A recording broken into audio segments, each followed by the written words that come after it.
once we're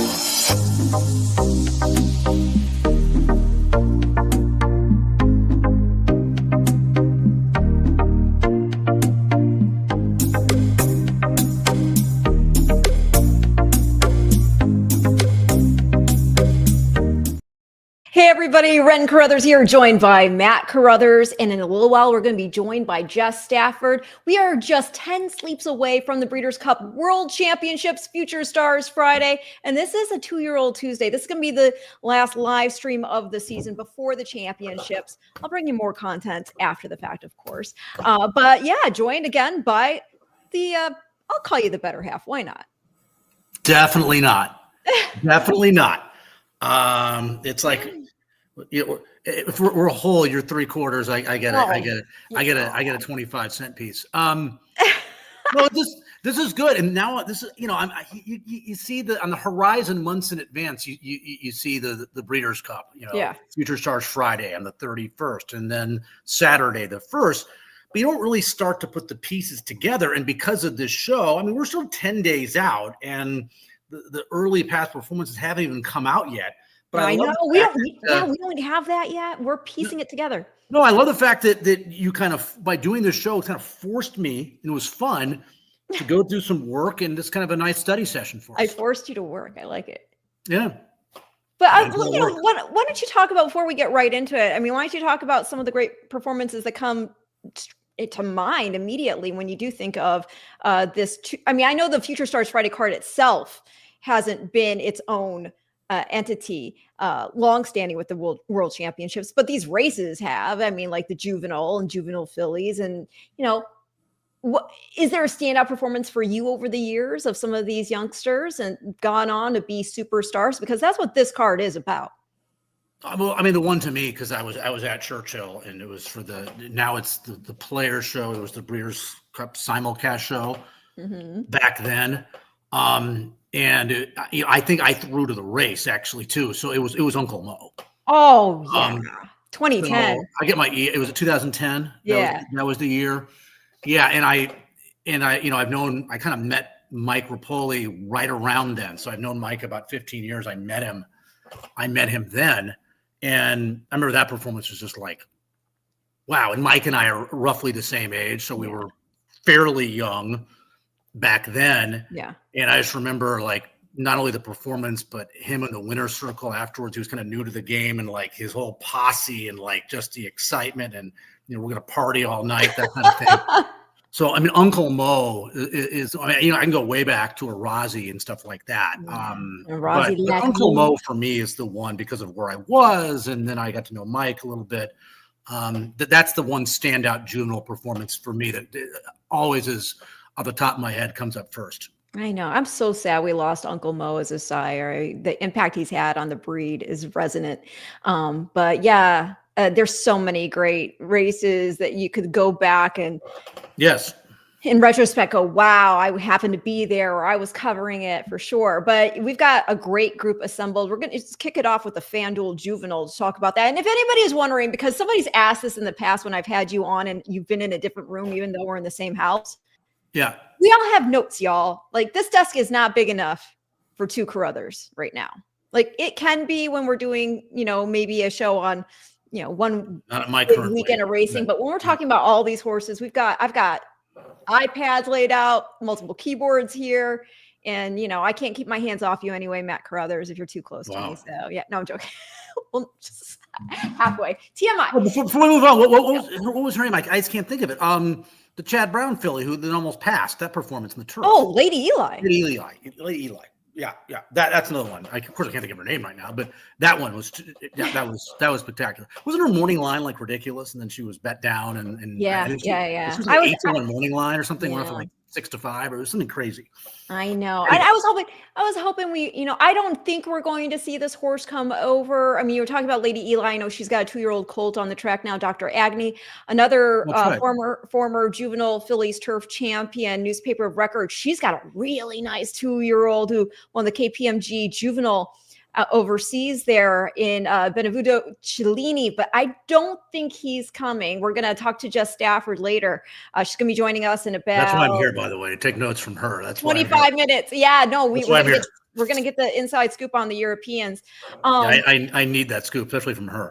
But we're going to focus, the two of us right now, on our main events for the dirt horses and for the juveniles, the FanDuel Juvenile. I mean, right now, the top two horses who come to mind undoubtedly are Ted Noffey and Brant, two beautiful grays, and horses that have put forth really impressive performances, both undefeated. And I mean, somebody's going to have to come out a loser here. Yeah. I think we might have the shortest price favorite either day. It's going to be between Seismic Beauty, I think.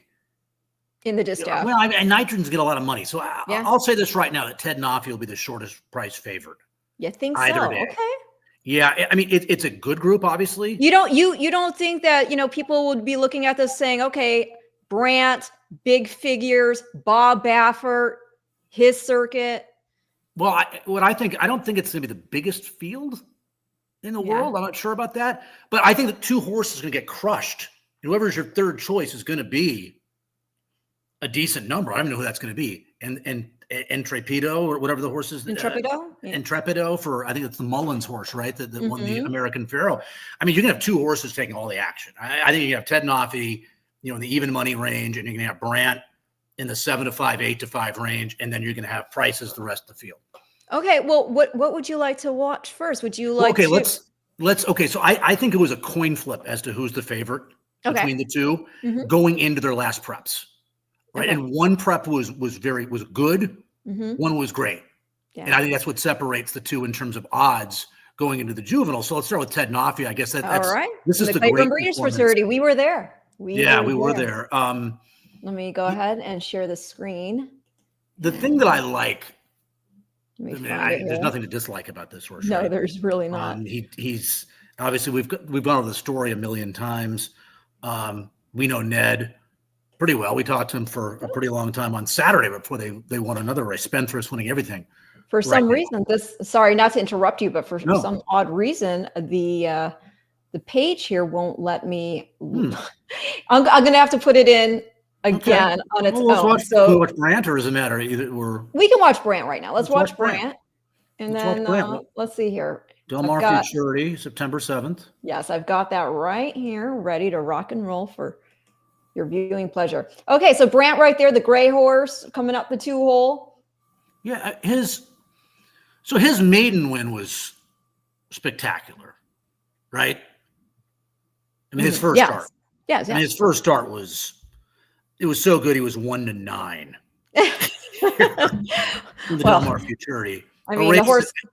I don't even know how many times Baffert's won this race. How many times is it, 11 or something? I don't know. It's some crazy. Yeah, it's crazy number. Nuts. Yeah, I mean, he's double digits basically in every 2-year-old race in Southern California of that has some a grade 1 or a grade 2, the grade 1s. So he's traveling well. I mean, he goes fast. He was going 21-4 for the opening quarter in this race, but I thought he finished okay in this race. I mean, maybe if you're Bob Baffert, you're like, okay, we win the debut.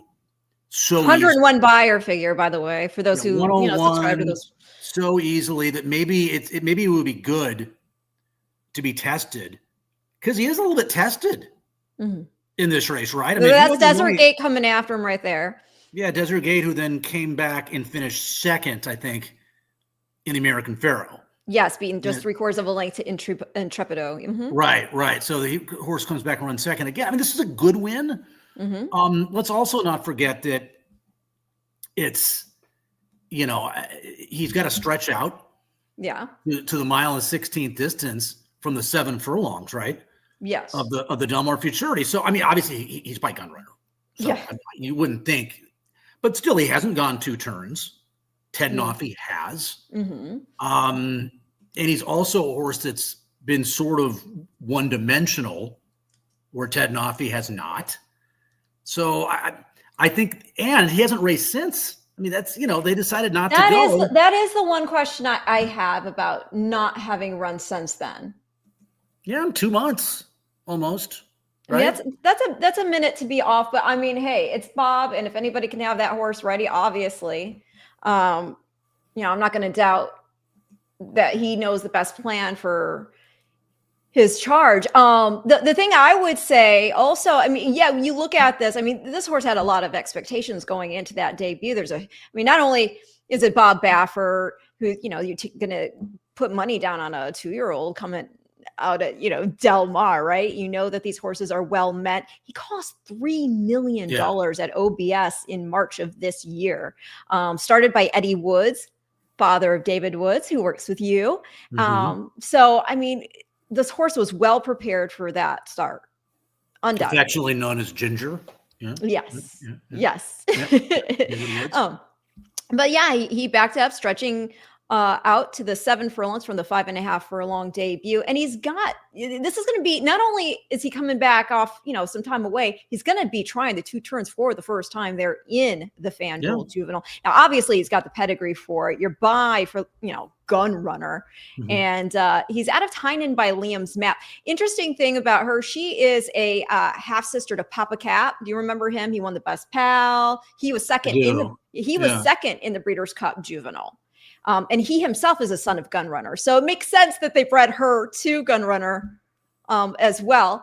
And it's a very, very nice pedigree. And I should also mention, shout out to John and Len Green of DJ Stables, because in this pedigree, the half sister, I believe, to Papa Scat, who is the second dam of Brant, is a Fate Factor, a mare of theirs who they're going to be selling at the Keeneland November sale coming up. Okay. So that's a big update for that mare's page. So very nice, right? I mean, I would think that Baffert's obviously Brant's unbelievably fast. Yeah. He hasn't raced in a couple of months. So there's a chance, even with his pedigree, he could get a little tired. He's raced twice, hasn't raced in 2 months, never gone beyond 7 furlongs. Those are all ingredients for a horse who get a little tired late. Yeah. So how do you beat Ted Noffey if you're a little bit tired late? You get separation from him. So I would expect Brant to be very aggressive early on and basically ride him like, we got to beat one horse. And that's Ted Noffey. We got to be faster than him. Because if we're eyeball to eyeball with that horse, turning for home, with that horse's 2-turn experience and a recency edge, you're probably not going to outlast him. Yeah. I should also mention, speaking of staying, another horse in Brant's pedigree, Alcázar, who was Horse of the Year in Peru, champion imported older horse twice, and champion imported stayer twice. So there is the stamina foundation there in the pedigree. But like you said, I mean, it certainly helps when you've done what you're going to be asked to do and you have recency doing it. And speaking of that, now let's go ahead and take a look at Ted Noffey winning the 2025 Claiborne Breeders' Futurity there at Keeneland. Let's see, I'm going to share the screen. Won the Hopeful. He had won the Hopeful, yeah. Yeah, maiden win, Hopeful. And here he is getting 2 turns in the Claiborne Futurity. Where are those spendthrift silks? Right there, right there on the outside. Yeah, there they are.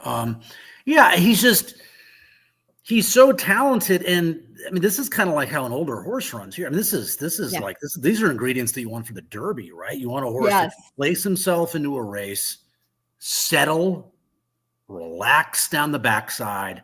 I mean, you can't draw it up any better than this, and he's 4 to 5 in this race. Because he was so good in the Hopeful in his prior start. So, his figures have been good, the way in which he's done it. And I think from a gambling standpoint, which I'm always thinking of, and there he is. I mean, sitting in second. I mean, the race is pretty much over right now. If you're going to pick 6, pick 5, do you double up here? Or do you take a shot? Because if you single Ted Noffey, you might think, well, he's a 4 to 5 shot. That's a terrible single. Well, not if a lot of people are going too deep. If you can single and be right in a race in which most people are doubled up, spending twice as much on a ticket, that's a big advantage. So it'll be interesting to see how people play this. I think a lot of big players will use just both and cover themselves. But a smaller guy like myself might have to take a stand in a race like this, and nothing against Brant. I think he's a super talent. He doesn't look like he's even being really asked at all. Does he look like a 2-year-old? Randy? No, his style, he doesn't look like a 2-year-old to me running. Yeah, he was very classy. He doesn't look tired at all here. No.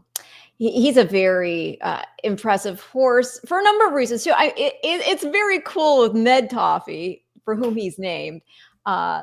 Just watching the whole ride play out and seeing, with each and every start, the lore continue to grow. Right?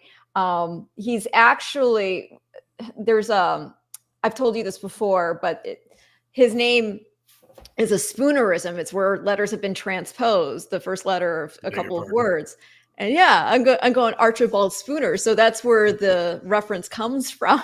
He was. We had a lot of Archibalds anymore. Yes. Unfortunately. In the 1800s, I believe. And I think it was, it was just one of those things. He was known for making these transpositions. And so they, basically coined the word a spoonerism off that.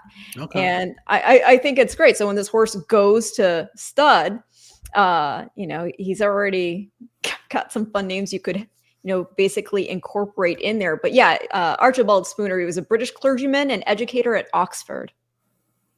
Yeah, I'm telling you, if he has a sibling, it should be malaprop, because that's kind of goes along with right? Most athletes when they try to use a big word in an interview. It's that's not fair. That's not fair at all. Except for Eddie Olczyk. Eddie Olczyk. Rock star. I love Eddie. My good friend Eddie Olczyk. Yeah. Let's talk about the horse who ran second in that race, as we were just watching it. Blackout Time, who is going to, I believe, go to the World Championships. I mean, Not This Time has been knocking it out of the park. I mean, it is absolutely. What did you tell me about the Frizette Stakes? No, not the Fayette. It's not the Fayette? Bryan Station. Oh, the Bryan Station. I'm sorry. Saturday Bryan at Station. What did you tell me about the Bryan Station? Not including also eligible. So there's 12 horses in the body of the field. Mm-hmm. 7 are by Not This Time. 7. 7 of the 12 3-year-olds. Incredible. And both the winning your ins at Keeneland on the turf were won by scion of Not This Time, Imagination the Lady, as well as Final Score. Final Score is not going to be going to the Breeders' Cup. He's out for the year. But I mean, impressive. And not only Imagination the Lady, but it was like it was a trifecta of Not This Time progeny. Yeah. And it's not that uncommon, really. No. Now the thing with this horse, so Kenny McPeak, this horse ended up putting a career best figure in the Breeders' Futurity there. He's run 3 times. He'd run second on debut at Churchill, going 6 furlongs. They stretched him to a mile at Ellis Park. He won that race by 9 3/4 lengths over a couple of next out winners, actually. And then he had some time off from August to that start in the Breeders' Futurity on October 4th. So a horse who's showing progression. And Kenny McPeak, I believe he said in an interview that I read recently that he feels like this horse, that's what he wanted to see from this horse. He thinks this horse is getting continually better. My question is this: that bottom side, I mean, Beauty Parlor by Elusive Quality, the female family here is very turfy. Very turfy. And so, like you said, I mean, it could be as simple as going just the 2 deep, or just singling, as you mentioned there, in the FanDuel Juvenile. But I do think he's an interesting horse. I'd be curious if he ever does go to the turf, because if he can run this well on dirt when he has turf pedigree, I mean, don't forget, Not This Time's a son of Giants Causeway. If he ever gets on turf, this horse, I think he could just freaking, Ren, is it legal for me to run to my, because I have all these notes in front of me, but I just realized I saved some of those dates at Keeneland, so I might have some of these past performances. Can I run to my iPad? Is that legal on the show? You may run to your iPad. Is it legal to step away for a second? Yes. Okay. That's legal for sure. So as I was saying, I mean, the horse has got a lot of turf pedigree in there, but so he's actually one that I would be. That was fast. See? Yeah, he's actually one I'd be curious to see if he ever does go to the grass. Beauty Parlor, she was a runner in France. And then the second dam is by Sadler's Wells, okay? It was running in France. So there's just, like I said, a lot of turf pedigree for this boy. But he's been running well on dirt, so Never mind. October 11th is the last day that I have. Oh, see, you messed up. You thought you were ready to go, and you were not. It's okay. All right. So we should talk about. Overrated. Okay. So here's the problem I have now, because I had all those replays just ready to rock and roll from right where I already was in the on the Breeders' Cup website. Now I have to pull the ones up because we do have to watch Intrepido. Mm-hmm. I'm so sorry if I'm saying that incorrectly, because it's let's see here. I gotta pull it up. I'm sorry. You keep talking while I do. Is it Intrepid? It would be Intrepido. If somebody's watching and wants to correct, I watch replays of races. I'm sorry. And hey, another. I'm just name dropping left and right. Frank, yeah, you are name dropping. Frank's a dear friend of mine, Mirmati. But I don't like listening. I don't care if it's Trevor in his prime. I don't like listening to the race call when I'm watching replays. It's distracting for me from what I'm trying to look at. I hear you. I don't do that. So sometimes I don't get name pronunciations because of that. And that's the same for me too. And I love all the announcers. I do. Yeah, but it's just in terms of my work. Mm-hmm. I don't want to hear anything. I have enough voices in my head. Oh, I don't need to hear any more. Yeah. Intrepido, I think he was he the biggest prize on the board, the American Pharaoh? I think he was 8-1. Well, Desert Gate's got the lead here. So Desert Gate's going to eventually tire. I was showing it without showing it. Hold on 1 minute. Let me back this up. Was second and third in this race. We talked about Desert Gate. Yes. Who was second to Delmar Futurity, second in the American Pharaoh. And Which then used to be the front runner stakes, by the way. Yeah. Right. Okay. So it was in Norfolk too forever. Yeah. So there is Desert Gate in the front. On the lead, the Pegram Silks. Yes. Right. This was I thought it was a good. This comes from off the pace to win, and does it. I like it when you can close on the rail, too. Yeah. And then down the center of the racetrack comes your winner. Yeah. Who was second? That was Desert Gate. It was got right here. It was. Oh, sorry. That was Desert Gate. Desert Gate held for second. Yeah. I got lots of weird things coming up here. And that was the turf horse that Baffert has. He tried on dirt, Plutarch or something, who finished third in that event. But that was a good win, I thought, from the center of the racetrack. The figure was decent for that. The horse is 8-1. Horses by Maximum Mischief. So he's already checked the 2-turn box. Lightly raced. Obviously eligible to improve. I just think he's running into a couple of potential monsters in Brandt and Ted Noffey, but he's a really good racehorse who's peaking, it looks like, at the right time for a guy who's been an outstanding trainer for a long time, at least 25 years, Jeff Mullins.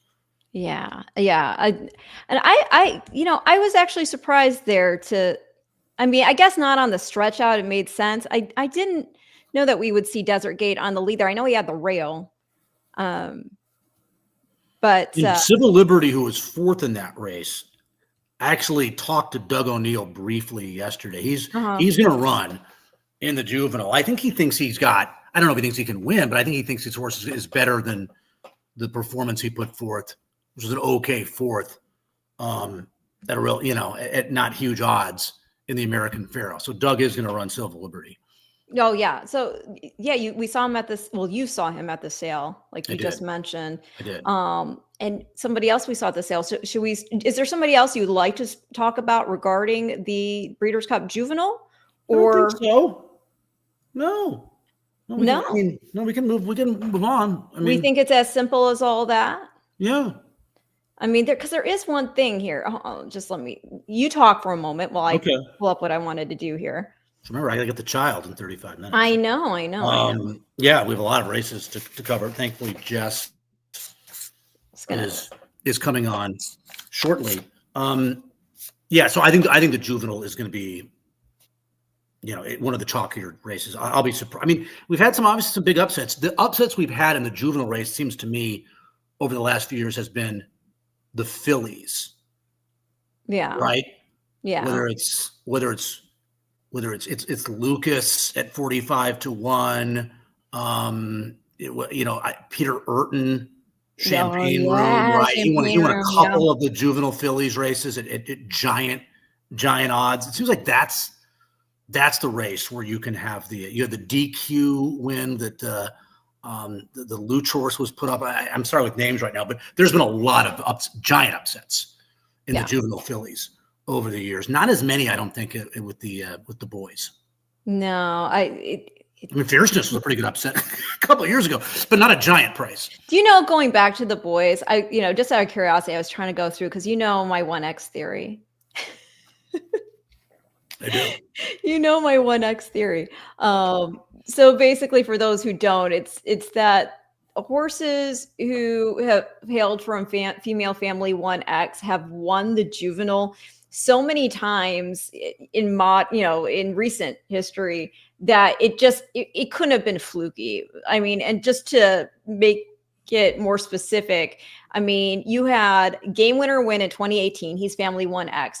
We had Essential Quality win in 2019. We did not have a 1X win, but Maxfield was going to be your favorite that year, and he had a scratch, and he is a 1X. 2020 Essential Quality, family 1X. 2021 Corniche, family 1X. 2022 Forte, family 1X. So I'm just saying, there's been something to it. So out of curiosity, I started running through, is there any 1X in here? I don't think it really matters this year, even if there were, because the top two look very tough. That being said, interestingly enough, well, not a 1X, Intrepido is a 1I. So it's still family 1. You know what I'm saying? It's just a different sub-branch of it. So maybe he is a horse just continually on the improve. He's 2 for 3, and I don't know. Some of these horses, they just get better as they go. And he's out of a dam who's by Pleasantly Perfect, who won the Classic. So why not? Right. I'm looking at some of these giant upsets. Caledonia Road was a pretty big one. We were there for that. We saw we saw her trainer the night before at the Ralph Nix. Yeah, Ralph Nix at the restaurant. What restaurant? I can't remember the name of the restaurant. Enoteca. Listen to these prices. Take Charge Brandy was a huge price. I don't know the price in front, but I know she was a huge price. Yeah. Ria Antonia. That was the DQ year. That was the DQ year. 13. Yeah. That was a huge price. Yeah. I mean, you go through this, and there are some Champagne Room. I mentioned her. Yes, you did. Before. Even Wonder Wheel, wasn't she a pretty good price when she won a couple of years ago? I think she was. I think she was. Yes. Yeah, I think she was a decent price. So no. I don't think Wonder Wheel, I don't think was a giant price, actually. Not giant. But I don't think anything where you're like, oh wow. I don't remember right now, actually, to tell you the truth. She paid like $20. I think. I don't. But I mean, she wasn't $90 like Ria Antonia or Champagne Room or horses. Or Take Charge Brandy was like 45-1. That speed track at Santa Anita. Right. So, anyways. And guys, like, I'm playing these replays on the cuff. I can't always control like the things like no excuses. Well, no. I'm talking about like the how when a video ends, it gives you all these like suggestions of what you should watch next. I cannot control what comes up with that, you all. So if anything crazy comes up, please, don't blame me for that. I can't help that. Should we move on to the Juvenile Fillies? Yes, we're going to move on. I'm going to show the Oak Leaf right now. This is Explora. I think I like her. I think you do. Okay, well, let's go ahead and watch her. Let's see, Oak Leaf. I like a lot of the. And there she is, right there, the 6 horse. Am I sharing the screen? Can you see that, Matt? I can. Okay, so here she is, heading into the gate. Beautiful day, Santa Anita. Yes. I mean, she is. And if anybody has any questions, by the way, feel free to pop those up. I mean, we're not here just to talk. Yeah, this is another just really. The race was pretty fast. Mm-hmm. She's floated fairly wide going into the. And this is a third start of her career, I should tell you all, and her first time going 2 turns. But trained by Bob Baffert and ridden here by JJ Hernandez. Daughter Blame, classic winner Blame, out of a Bernardini mare. You gotta love Right. that. So she wants to run all day, as the cliche goes. Yes. At least from that standpoint. So I mean, the fact she won her debut going 5.5, I mean, give her some credit. yeah, she ends up, Lawali ends up running second in this race. She's the horse getting a perfect trip right now. Although they are kind of bunched up here, aren't they? You have one trailer, and then the other 5 are within. It's like a grass race right now. They're within a couple of lengths of each other. Throw a blanket over them. Those turf races where they quicken.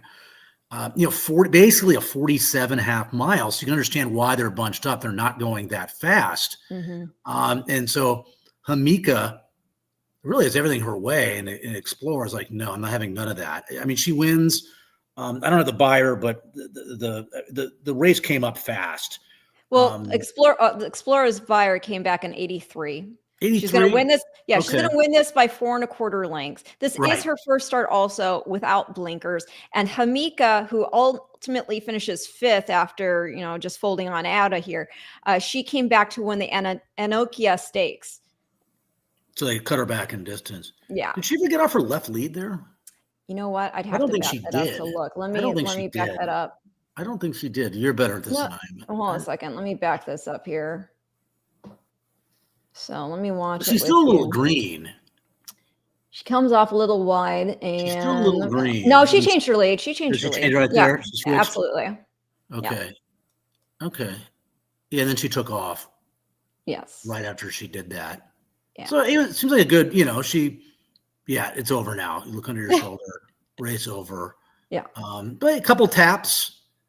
You want to obviously have a good race going to the Breeders' Cup. You don't want to peak, and you don't want your horse, you don't want to take too much out of the horse unless your plans are, it's an earlier race and you're going to bubble wrap until whatever Breeders' Cup race it is. And then you might get a little more aggressive, even if the race is won the last 8th, 16th of a mile, and be a little more rigorous with your ride. But if you're coming back pretty quickly with a filly in a 2-year-old race, that seemed like a kind of a perfect ending to that win in the Oak Leaf.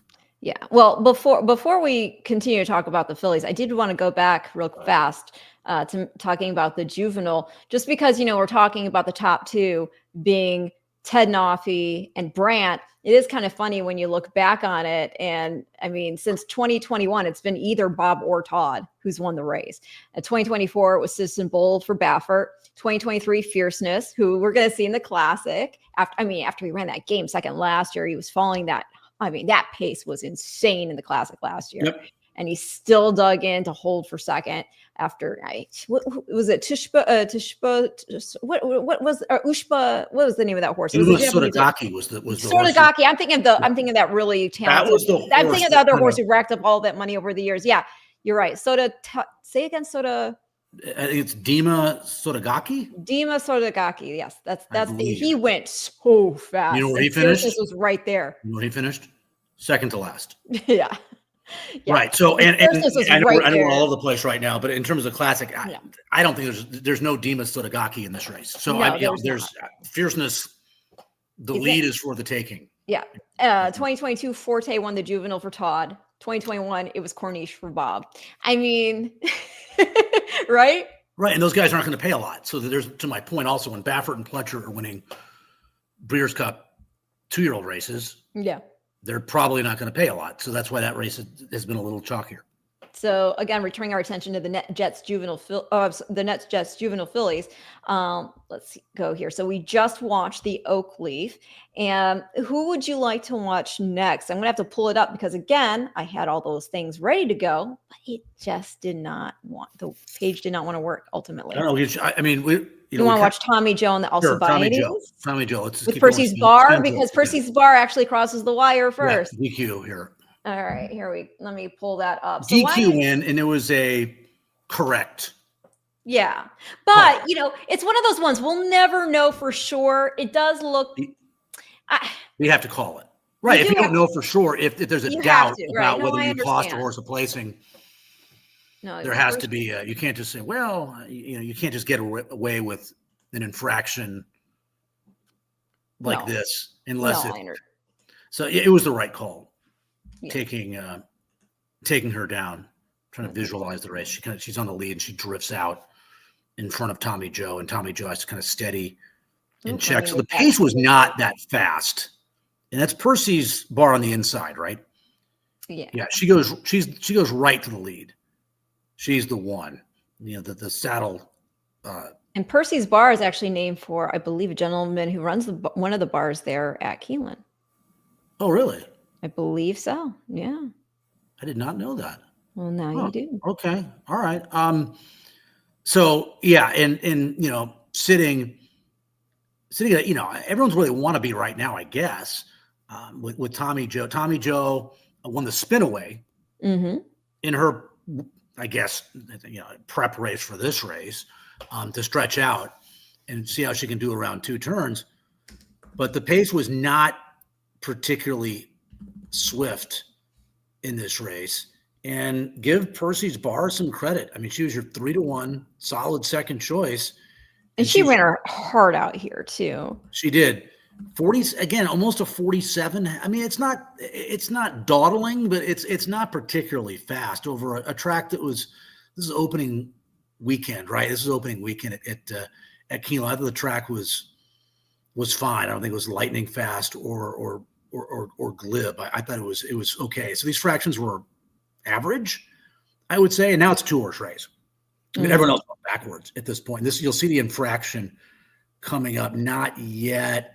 And again, if you can see it, yeah, right there. And you can see Tommy Joe have to steady pretty badly. And she's back on her wrong lead again. She was knocked to her wrong lead. Even though the margin's fairly significant, I mean, she was right there at her hip when that occurred, and it looks.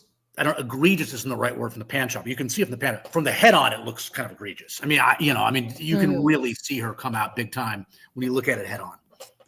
Yeah, I mean, it's always a tough call when you have to do John that. Velasquez won every stakes race at Keeneland. It's crazy, and I do want to clarify also. It says right here, Gatewood Bell, who runs the ownership group there. He named Percy's bar after longtime Keeneland bartender Percy Poole, who passed away last year. And so, yeah, and he also worked at the Churchill Downs in the long bar inside the old Jockey Club section. But Keeneland was home to the original Percy's bar, and it's the mezzanine bar there at Keeneland. And so, cool. Yeah, it's a very nice tribute. So it is too bad for a number of reasons that she had to be disqualified, but hey, we'll see what may come there in the. She finished well. I mean, Tommy Joe didn't get the opportunity to finish, you know, but she finished well on her own, even though she was obviously DQ'd. Yeah. Now I do want to, just because we talked to Danny Gargan yesterday, and I thought this was pretty cool. So Iron Orchard, who is 3 for 3 in her career. She won her debut, and then she won the Seeking the Ante Stakes, and then she backed up that with a win there in the Frizette. Well, she won Seeking the Ante, which is a New York bred race because she's a New York bred. Yes.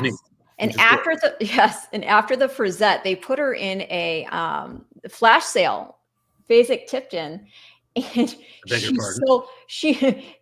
she sold for $2.5 million to Katie Ridge Farms. Now, Danny gets to stay on as the trainer. He knows this filly really well. And so she showed us a different dimension, because in her first 2 starts, she was speed. She rates here. They didn't think she was going to go this far back, but she does. That's what he was saying. Yeah.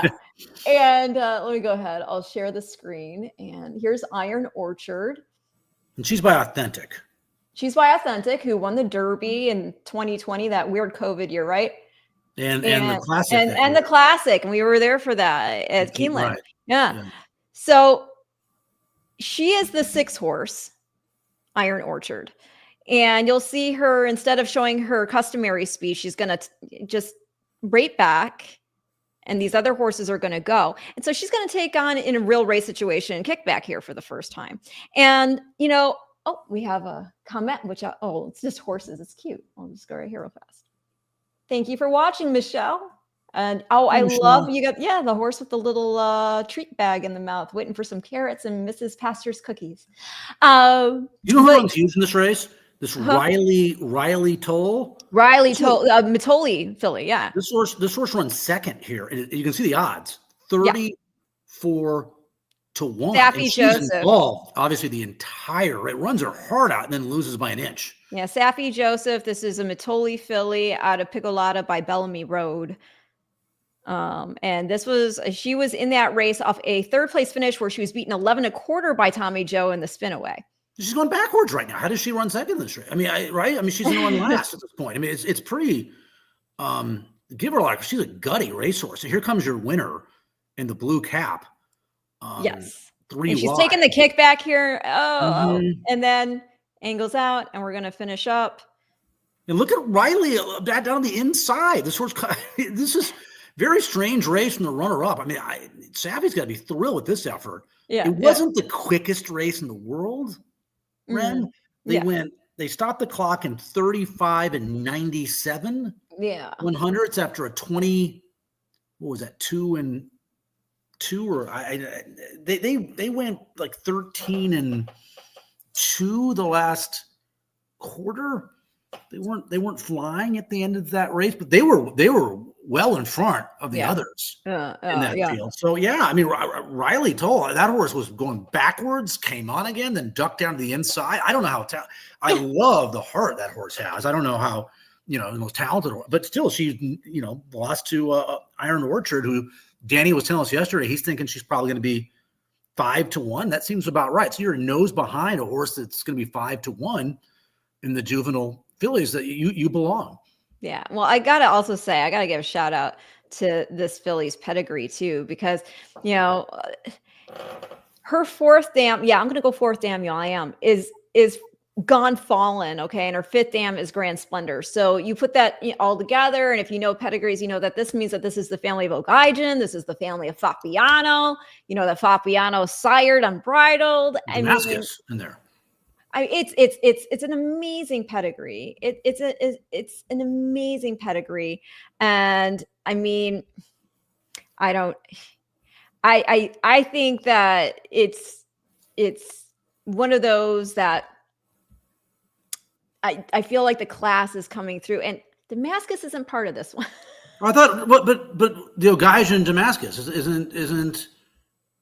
No, Damascus is out of Kerala. Huh, what do I think Damascus? And he's by Sword Dancer. Never mind. I don't know where you're making the connection. Not sure. Maybe so Bellamy Road on the bottom with Riley Toll. With Riley Toll, yes. Okay.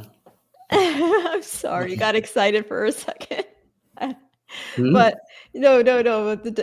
But I had a horse that was related to Damascus when I was a kid growing up. You know what I'm thinking. I don't know what you're thinking either, but it's all right. I'm fine.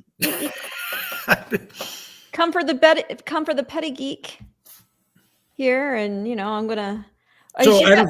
I should mention also though she's got some other. She's got also Exalted in the pedigree, won the Shoemaker Mile, and you've also got, like I said, O'Geigen. Oh, and Aloha West is part of the family too. Oh right, Wayne, yes. Some good money on that horse. That's right. So very nice pedigree by there. An inch. That was an easy for Iron Orchard. So let's talk about another filly real quickly that's out in California, just because I think it's cool. It's another of Bob's horses. It's Bottle of Rouge, who's owned by Jill Baffert.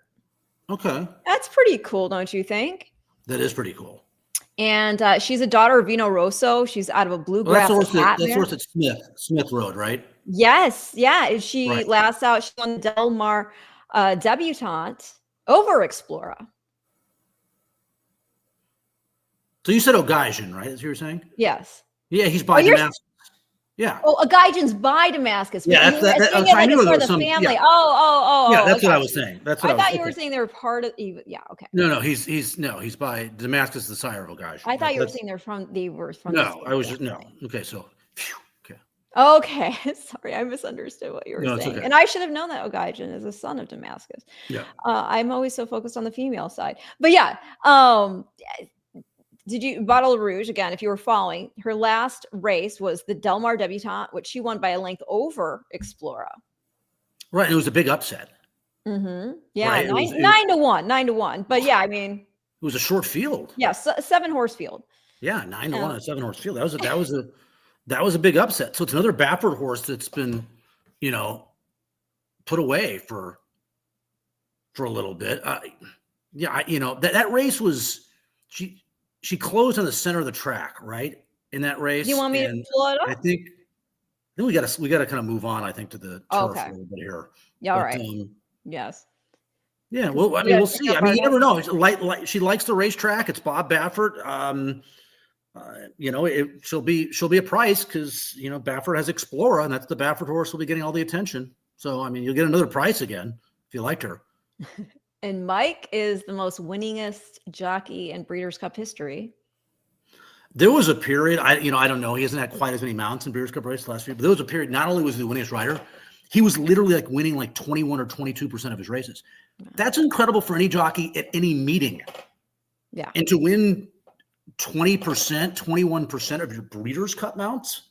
Yeah. Against the best riders in the world. They're always giant fields. No, I hear you. That's insanity. I hear you. So which of the turf races would you like to start talking about of the American horses that we know? Let's go to the Pilgrim. Sure. You want to go with Pilgrim? Yeah. All right. Awesome. I had Miguel Clement on last week. We talked about his entries in the Juvenile Turf Sprint. He's going to have Intricate Spirit, and in the Juvenile Turf, he's got Botas, who's named for the Formula One driver. Right. Okay. And he's in the 4-hole. He's in the 4-hole in the Pilgrim here, and I didn't think he got away from the gate very well. And then he had to overcome all, or a lot anyway, in terms of being in between horses. I think it was really nice to see because he won so easily on debut. So to see him have to overcome adversity here really showed that he does have the quality we thought he did when he debuted. So let's go ahead, share the screen. Here's the Pilgrim Stakes. And I'll make it bigger. And there we go. And the 4-hole. We look at the break here. Yeah, because you're right. This horse was pretty far back early on in this one. Break them. Did you see that? He kind of got hung up on the gate a little bit exiting. Yeah.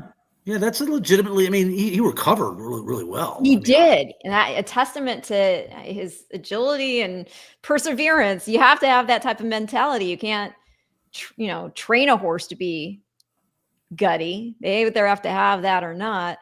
He's a little rank in between horses, but that being said, you look at you're 6-5, and there's 3 horses in front of you that are 28-1, 54-1.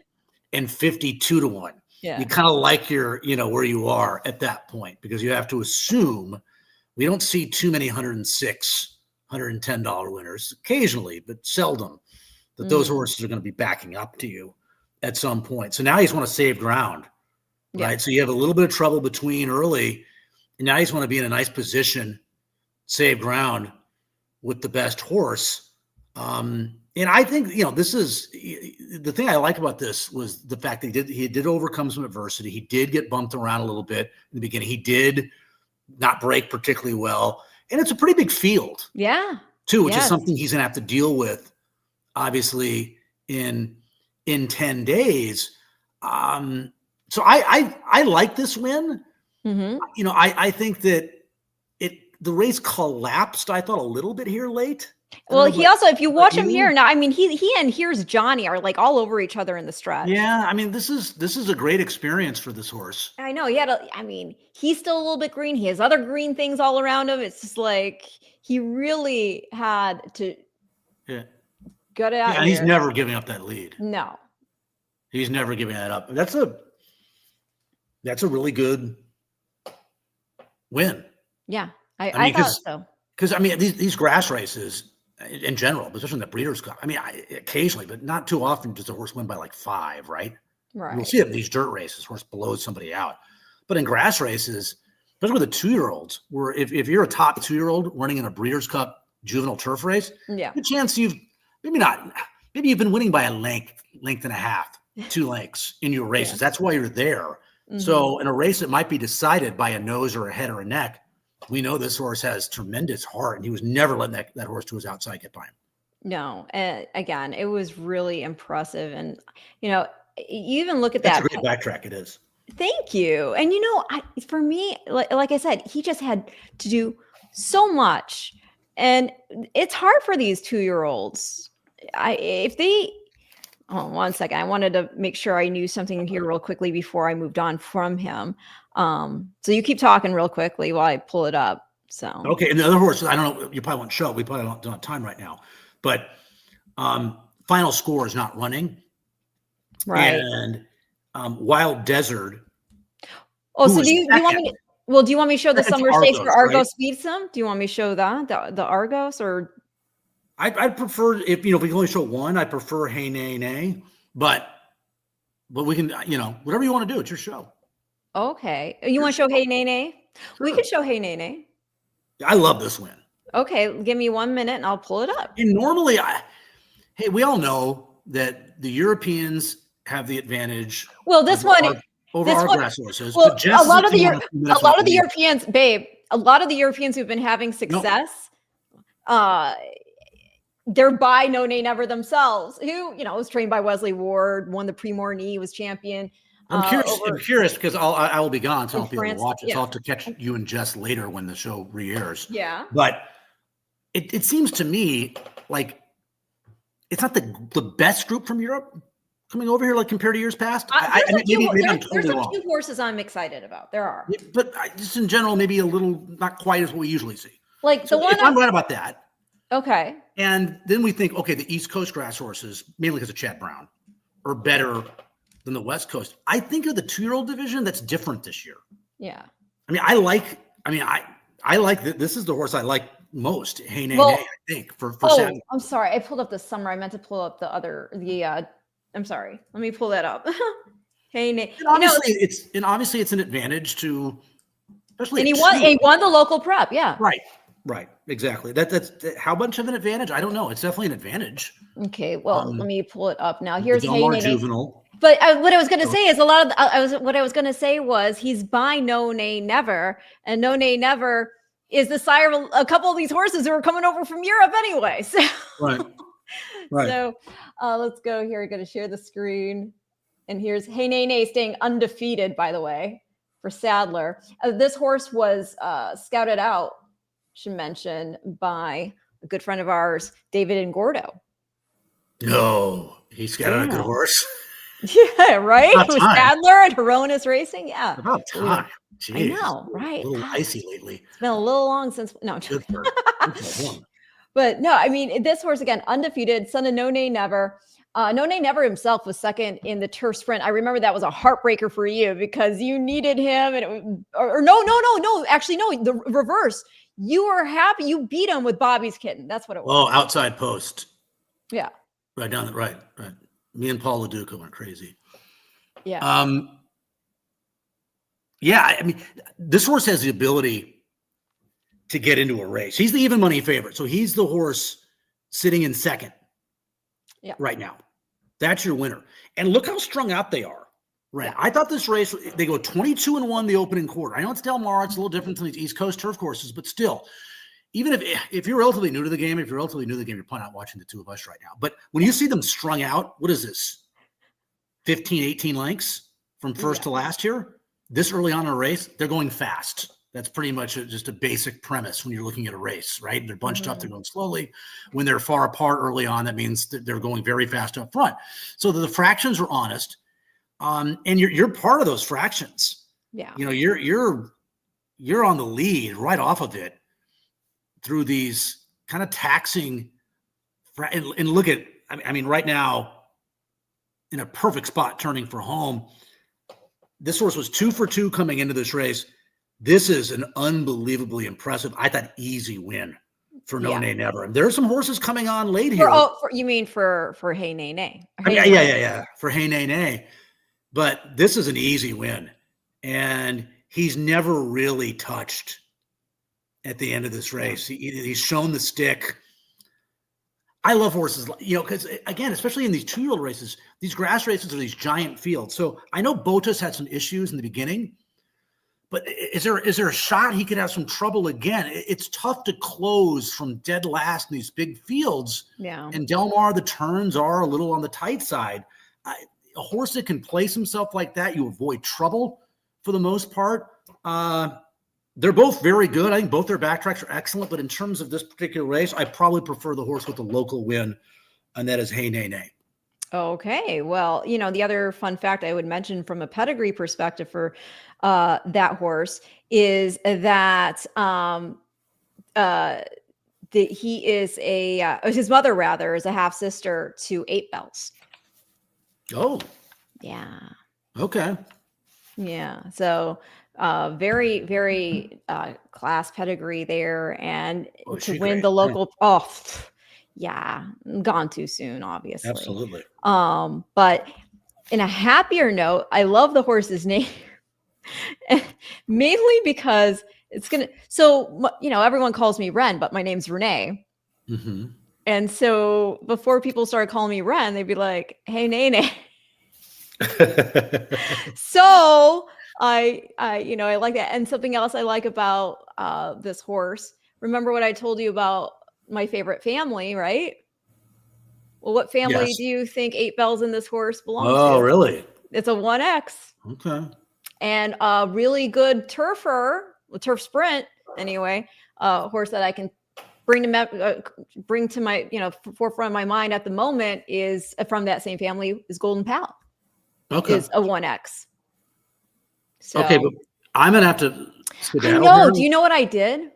You know what I've done? I've made a mistake. So I'm going to have to carry my own show for, I think, about a half hour. Oh, you told her the wrong I can't do time. I was doing the time difference here, and I misdid the time, and so she'll be here in about a half hour. So I'll carry my show for about a half hour. We'll be all right. You can't take us to school with you.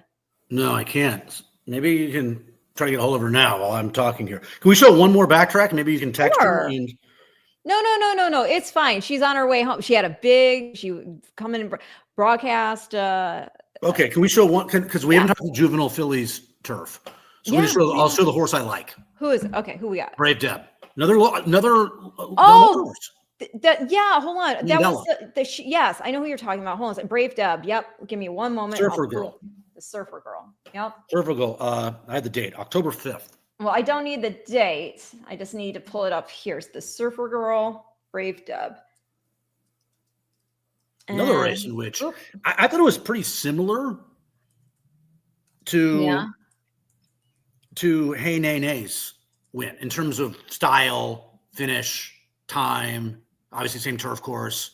I think the final time was almost the same too. I mean, I think it was different days, right? Let's see here. I don't have the very start of the race for some reason, but I've got it. Because Brave Deb goes 35-2. And let's go here. It's the same final time as Hey Nay Nay. They both went 35-2. You want to take us through at least the stretch run? Yeah. So she's the 8. She's on the lead right now. But I love the way. So she holds off, everyone and goes on to score. Look at the way she finished, and she rated beautifully in this race too. Yeah, I mean that was another spendthrift horse, by the way. Spendthrift Mandela. They've had some pretty good horses. Is Beholder. Tamara's back in action, I guess, and so that was she was 10-1. Really in that race. Yeah, that was a. How much does it mean? I know we just kind of touched upon it, but how much really does it mean to you to see a horse win at the host track as their final prep? It doesn't hurt. I mean, it's got to be the way they did it too, right? I mean, it can't just be, they won.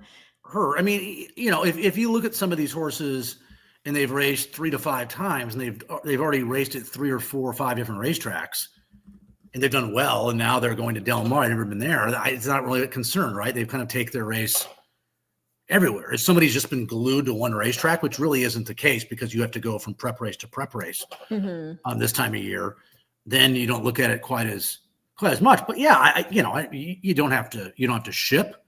Yeah. It's your home. Yeah. It's an advantage. I mean, I'm not smart enough, or obviously a horse person they're, to tell you what kind. I think it probably depends on the horse, right? For some horses, it's a bigger advantage than others.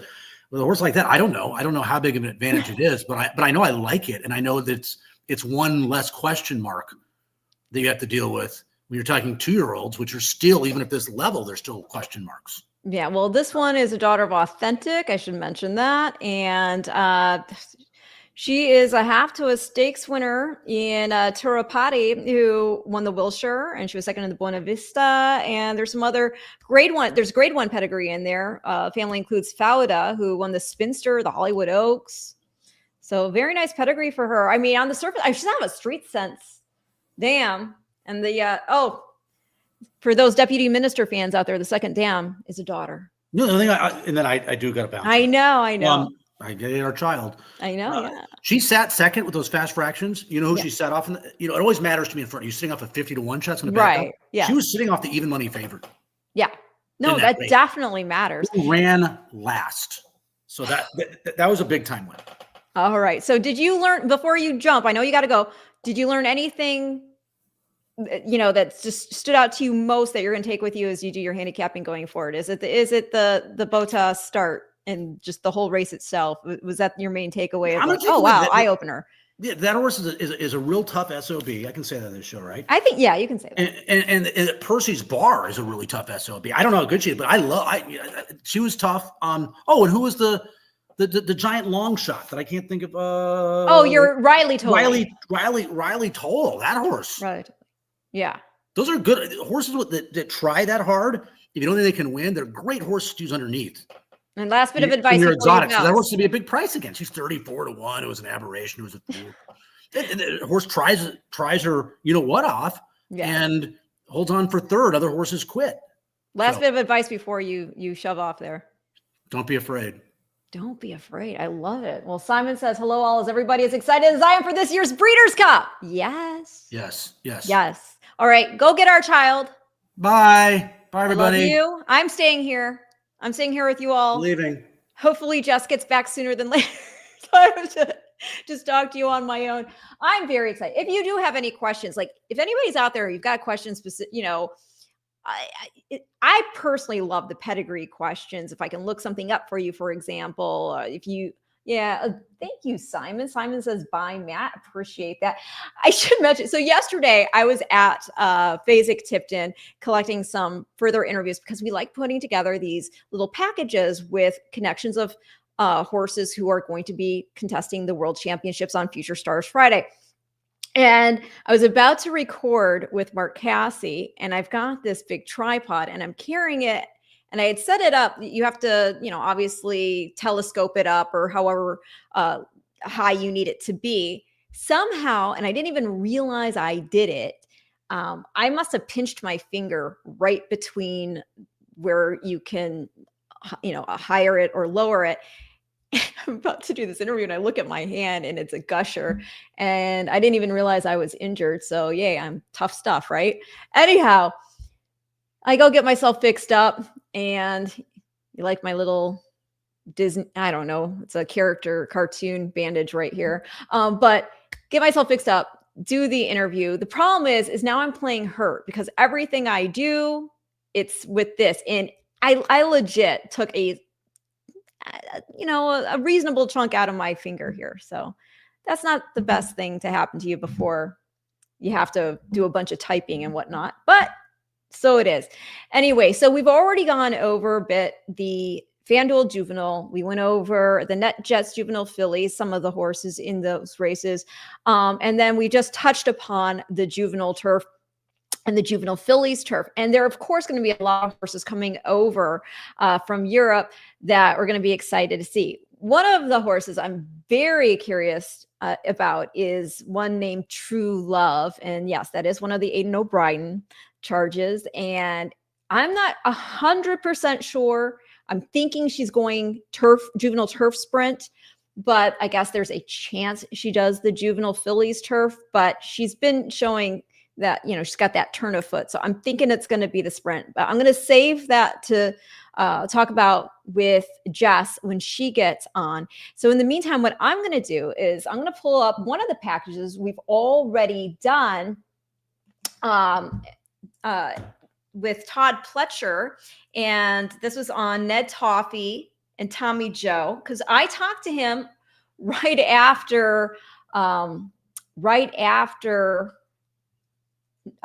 Noffey, not Ned Toffee, but Ted Noffey won the Claiborne Breeders' Fraternity. So let me go ahead. I'll pull that up, and that package should give you an idea of what more you can expect going forward. So let's see here.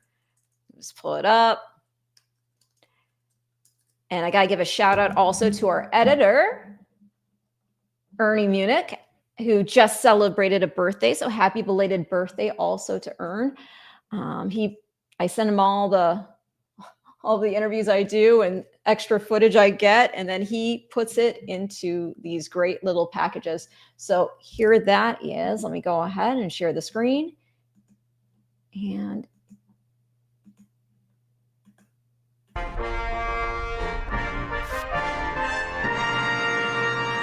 what a weekend, Fall Stars weekend for Hall of Fame trainer Todd Pletcher. Tommy Joe, trained by Todd Pletcher. Ted Noffey to win the Claiborne Breeders' Futurity. Final score has taken the Castle and Key Bourbon. So yeah, Tommy Joe win the Darley Alcibiades yesterday, winning your in for the Breeders' Cup Juvenile Fillies. She had already won the spin-away, undefeated, goes to the Breeders' Cup. I know it was via DQ, but what did you make of that performance? She undoubtedly got bumped off stride in mid-stretch. It looked like it was going to be a very close horse race at that point, and she lost all momentum and kind of got back on her left lead. And so, I don't think we saw her at her best yesterday. We're expecting a better performance from her next time. And, she still was able to get credit for the win, but I do think she's a little more talented than she showed yesterday. By Into Mischief out of Mother, who ran pretty well at Del Mar. That's got to feel pretty good. Yeah, it's always good to know that you got a little pedigree support.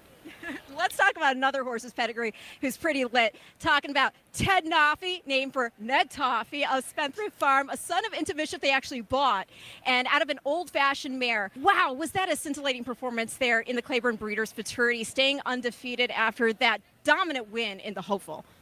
Yeah, it was the perfect two-turn experience that we were hoping to get under his belt before the Breeders' Cup. I thought he did it super professionally. Got to the first turn in great position, got into good cruising speed down the backside, and just kind of waiting on Johnny to give him the cue, and responded the way we hoped he would. I got to petty geek out on this, but one of the things I really appreciate about Ted Noffey's pedigree is that he is tail male to Stormbird, right? Who was a champion 2-year-old across the pond, but then he's tail female in the same 5th generation to Oceana, Stormbird's full sister, and another full sibling, of course, Northern Net, who was a champion 2-year-old and a champion 3-year-old in Canada. So you kind of have to love that dynamic.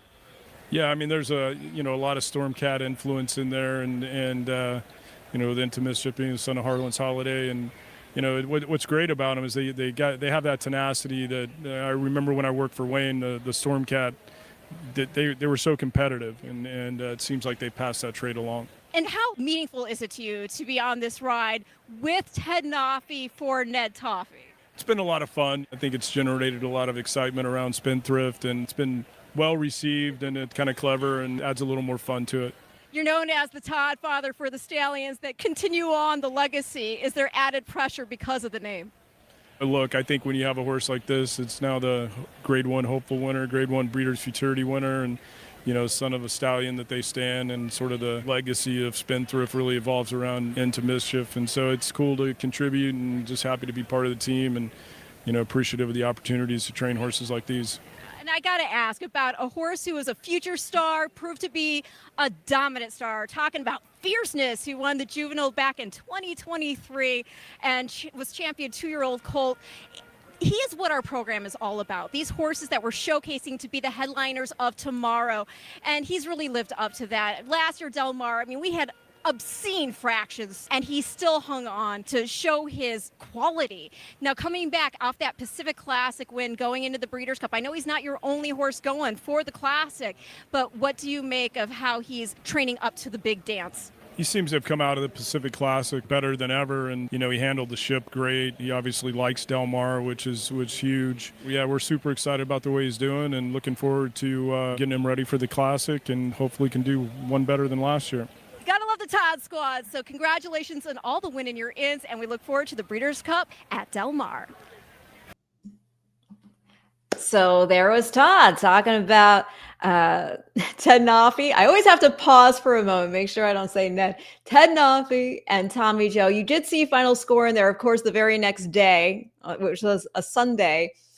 He won the Bourbon Stakes with final score. Final score, again, if you missed it earlier, he is going to be taking some time off, and he'll come back for a 2026 campaign.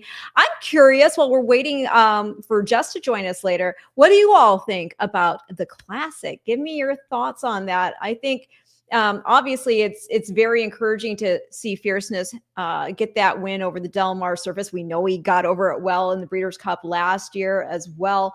Yeah, of course, you've got Sovereignty taking on these older horses, and he looks like one who has enough talent that he can do that. Our friend Simon, who chimed in earlier, does have some information regarding what I was saying regarding True Love. True Love is going for the Juvenile Turf Sprint, confirmed by O'Brien on Saturday as Precise, Phillies mile winner, should run in the Juvenile Filly Turf. All right, makes sense. Now, True Love's going to be coming in of having won the Group 1 Cheveley Park. And so we'll talk more about her and Precise when Jess joins us. But yeah, if you guys have any comments about the Classic, go ahead, pop those up. Don't be shy. I see we got a lot of viewers there, and this is your time to, if you have an opinion or you've got some inside information, Hall of Famer inside information, go ahead and give us some insight, some questions, whatever is on your mind in the horse racing world. We're happy to hear about. Now, I should say, if you're looking for information about the World Championships, DRF has done a tremendous job with going over each race, the probables, and you can go and look at that under their Breeders' Cup section there. David Aragona has also given a morning line. What the anticipation is for these horses is of how they'll take some play. And in the meantime, while we do wait for Jess, I'm going to go ahead and show you some more of these prep races that were win and your ins. Namely, I want to go back and we'll go ahead and look at Argos, who is trained by Riley Mott. That's Bill Mott's son. And Argos, let's see here, won the Summer Stakes at Woodbine. And let me go ahead. Like I said, I'm using multiple keyboards here, so it gets a little dicey. Sometimes I start typing and I don't see anything happening because I'm on the wrong keyboard. And let's see here, Argos. Okay, and Argos is a son of Nyquist, by the way, who won the Juvenile himself, and that was back in 2015, son of Uncle Mo. Nyquist is. Let's see here, Argos. Let's share the screen. And here we go. Locked. Off their race. And just away to the inside is Argos with Rude Procedure away pretty well. 2 Out Hero. And right between them is Time Frame as Marcus J goes right on by that group to go to the lead, and Cassin's handy. It is Marcus J, 2 Out Hero from Argos. Over near the inside early, Rude Procedure. Out wide at Time Frame and Cassin by a couple of lengths. And then came Teddy's Rocket. Fighting the rider there is the Secret Adversary into the turn. Wild Desert wide on the track, second last. And last in the early stages, Bill of Ice. Marcus J controls the pace out in front. 3 parts to Cassin into the backstretch. A length and a half, 2 Out Hero third settling. And a length behind them, Rude Procedure. On the inside lying fifth, Argos, joined by Time Frame. A length to the Secret Adversary, still racing a bit rank. On the outside, Teddy's Rocket. The favourites back at the tail, Wild Desert. And on the inside is Bill of Ice. About 8 lengths covers the field, a half mile to run. And Marcus J through a first quarter in 23 and 1 leads the way from Cassin. Right behind them, 2 Out Hero in a very snug spot. Rude Procedures lying in fourth, a length and a half to Time Frame. Argos on the inside. Behind them is Teddy's Rocket trying to muster a challenge. The Secret Adversary is well behind. So too Wild Desert spots them 10 lengths and starting a run now for William Buick. And as they turn, Bill of Ice is last. Coming on the outside, Casson, and behind is Two Out Hero after Marcus J. And down the center goes Rude Procedure, Marcus J and Casson. And in the clear, Two Out Hero. And down the outside, Wild Desert's coming from a mile back. Out in front is Casson. And now coming is Two Out Hero, and Wild Desert is out there on the extreme outside with Argos. Argos, Wild Desert and Two Out Hero. It's Argos in front, and Argos has just won from Wild Desert and Two Out Hero, and back and forth Teddy's Rock. And that, as you could see, was a win. And you're into the Breeders' Cup Juvenile Turf. Again, Argos, a son of Nyquist, out of an acclamation mare. And so, yeah, the thing with this horse that was really interesting, and by the way, I should mention you had Flavien Prat aboard there, or as I like to call him, Flava Flav. The interesting thing with this horse is, I mean, he had previously run third in the Soaring Free, but that's at a sprint. So I really liked that he was going to be stretched further. He won his debut. That was at 5.5. But still, it's just one of those horses who, when he's going to get the opportunity to get more ground, you thought he was going to really not take it for granted that he was getting more real estate. And he proved that out. And he's a very nice colt. And it was very cool to see too. I mean, just think about it. You were beating Wild Desert, who was in for Appleby. You had William Buick aboard. And Argos got it done at 6-1, by the way. I should also mention that. And that, it wasn't just there was some ground loss in that race as well, is what I'm trying to get at. And let me actually go ahead. I've got a comment right here. Taking so many notes so far. What a show. Insane great. Love my Minnesota Matt and even more Ren. Oh my gosh, that's so nice of you. Thank you so much. I mean, it's kind of hard, when we go over these races. There are so many contenders. There are so many different angles to analyze. And the thing that we always have to remember is that at the end of the day, these are 2-year-olds. So even though they have some races under the girth, there's still so much more that you can't even anticipate, because these horses grow by leaps and bounds. They're getting hopefully more mentally mature as the time goes on. You don't know how some of these horses are going to ship.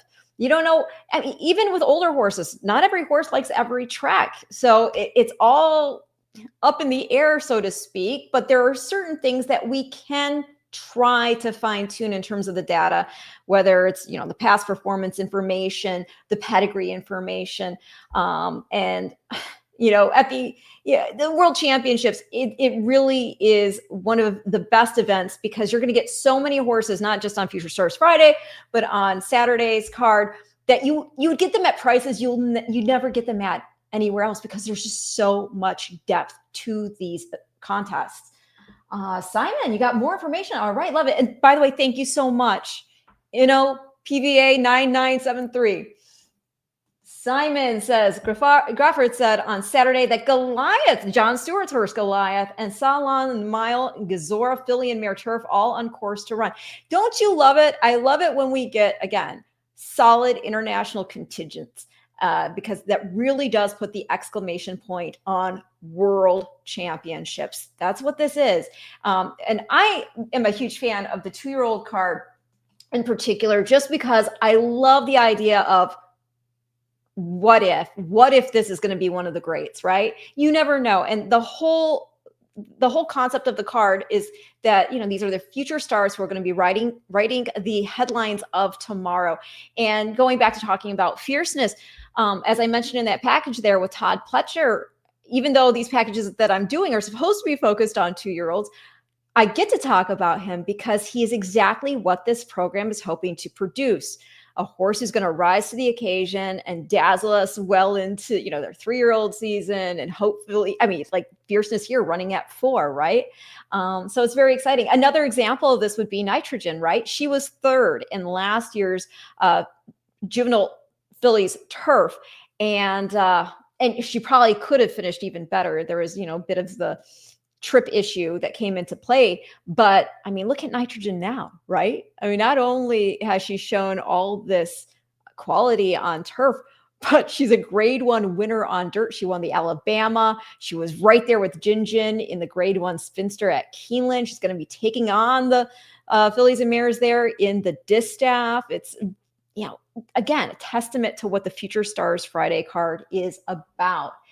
So again, we're going to have Jess Stafford joining us in about 10 minutes, hopefully sooner. If you're out there, Jess, and you hear me, join whenever you can, because Matt's had to bounce to go get our daughter from school. In the meantime, I'll show you another race of interest with these 2-year-olds pointing to the Future Stars Friday card. I'm going to actually show you Sci-Fair. I'm going to go ahead and pull that up. Winning over the boys in the Algonquin Stakes at Woodbine. I actually talked yesterday, and this will be one of the packages I'm doing. I talked with Matt Miller, who is the one, she and Jake Ballas. They found Sci-Fair, and they have black type thoroughbreds, of course. Now she is owned by Reagan Swinbank, and Sci-Fair is named for a part of Texas, rather, and that is where he resides. And this girl, let me see here, I'm just pulling it up. This girl beat the boys here in the Algonquin Stakes. And before I show this, though, I should also mention one of the cool aspects about her is not only is she also a daughter of Not This Time, but she is from the same family. Her mom is remarked by Arch, and her mom, I believe it is a half sister to a horse that's really near and dear to the team, and that's Crimson Advocate, who took the team all the way to Royal Ascot and into the winner's circle. And it's just cool. It's very cool. She's also got 2017's Breeders' Cup Juvenile Fillies winner Caledonia Road in the pedigree. So it's very rich, and I'm going to go ahead and show you that race now. Now, this was not a win in your in officially, this one, but it's too good not to show you. And let me, again, get this pulled up and get it cued.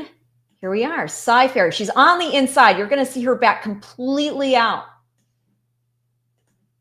I'll give you the volume. 5 and going out in front, Highway to the Moon. Away nicely is Sci-Fair and also Gypsy Art. Coming forward is Reb 5. Caught wider Shacktown. Last now Casson, and dipping back there. Sci-Fair got back to absolute last. 3 across the track early, and Shacktown's come fast with Gypsy Art to pressure Highway to the Moon. A line of 3, about 2.5 to Reb 5, and on the outside Casson, and Sci-Fair is now 3 away at the back as they swing down towards the 5/16, and it's Highway to the Moon and Gypsy Art the top 2. Lying third Shacktown. The pressure on, a couple away Casson running on, Reb 5 the rail waiting for a run, and last Sci-Fair as they corner. 3 across the track still, Highway to the Moon, Gypsy Art, and on the outside Shacktown coming at Casson, and now Sci-Fair right down the outside takes off like a rocket, and it's over.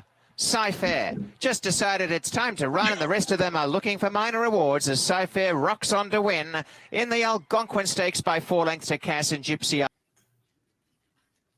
I mean,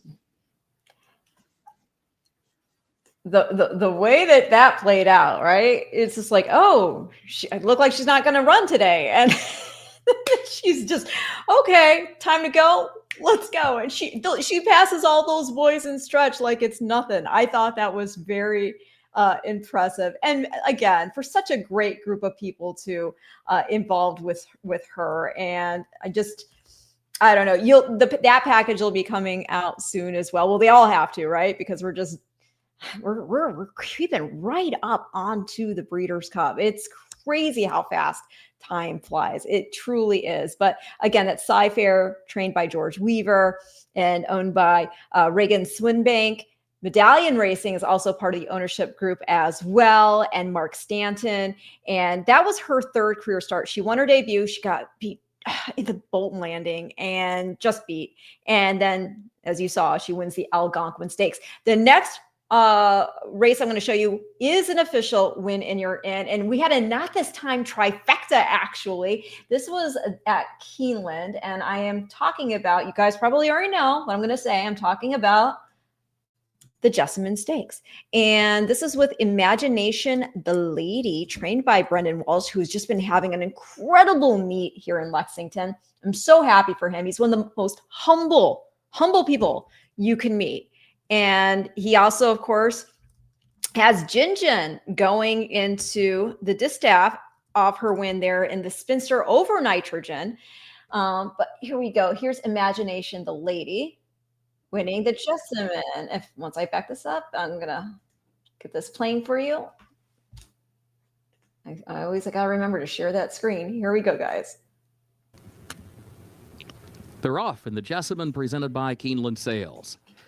There goes Lit Ship from the inside, right out for the early lead. Caroline is there in the opening strides as well. Mackinac between that pair, settles back toward the rail. Imagination the Lady moves up on the outside. Loveliest is to her inside. Soloist going to be about 4 wide into the first turn, racing about 6 lengths off the early lead. Then Aggressive Lime down toward the rails, going to save ground around the turn, followed by Victor Help Me. Time to Dream is against the rail, 8 lengths from the front, but saves ground around that first turn as they head on to the back stretch. Red Beretta is next, and then Infinite Sky, who is last, 22.43 seconds, the time for the opening quarter. Lit Ship is the leader and leads it by 1.5 lengths. Caroline goes second. Soloist third up on the far outside. Mackinac fourth back toward the inside. Imagination the Lady is fifth between horses. Aggressive Lime is changed off the rail before the entry to the far turn.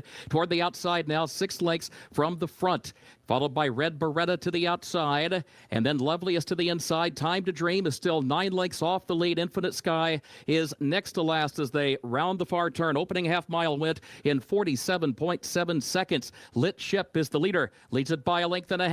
And then Caroline is second in between horses, 1/2 length. Soloist third to the far outside. Red Beretta has to angle wider still. Imagination the Lady, then Mackinac, who's back toward the inside. Aggressive Lime and Time to Dream have a lot of work to do. 1/8 of a mile left to do it. Caroline is coming forward. Mackinac looks for some racing room. Soloist, Imagination the Lady. Lit Ship is still there to the inside. Soloist, Lit Ship, Imagination the Lady. And here's Imagination the Lady coming forward for a narrow lead. Late run from Time to Dream, but at the wire, Imagination the Lady to win the Jessimine. Frankie Dettori, and of course there was a flying dismount.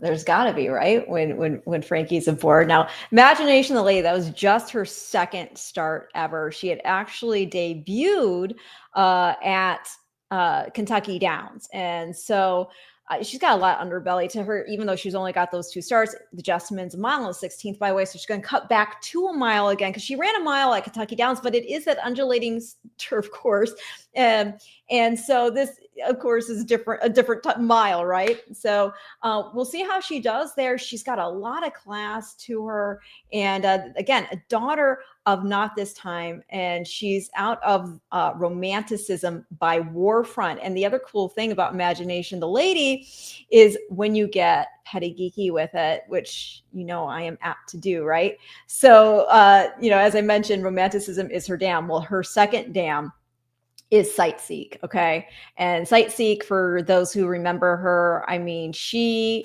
is a multi-millionaire. She won the Beldame. She won the Ogden Phipps. She actually won some of these races more than once. She won the Ogden Phipps more than once. She's really won the Beldame more than once. That's another grade 1, right? And so it just, again, a multi-millionaire, a horse of tremendous talent and ability. And that's not even the last of what you can appreciate regarding her pedigree. There's so much more to it. Like, one of her full sisters was Quest to Peak. And Quest to Peak, actually, I should mention, Sightseek is also a half to Tate's Creek. Tate's Creek, grade 1 winner on turf. And then another full sister to Sightseek, Quest to Peak, is the dam of Special Duty. And Special Duty was champion 2-year-old in Europe, a filly. And you go even further back and you got Chris Evert, Hall of Famer Chris Evert. And, if you remember, her half sister is the dam of Winning Colors. So it's just this really deep pedigree, and there's so many angles to admire it from. And I just think she's a really cool filly, and it's awesome to see Brendan be able to, have so much talent in the barn, really.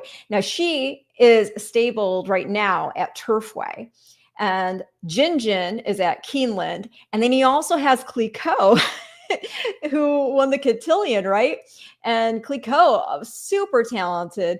She is based out in Churchill, but they're all gonna again be heading over to the World Championships, and I'm just stoked for Brendan. He's a great guy. Now I'm gonna go ahead and I'm gonna show you another filly who punched her ticket to the Juvenile Fillies Turf, and this was in the Miss Grillo, and I'm talking about Ground Support.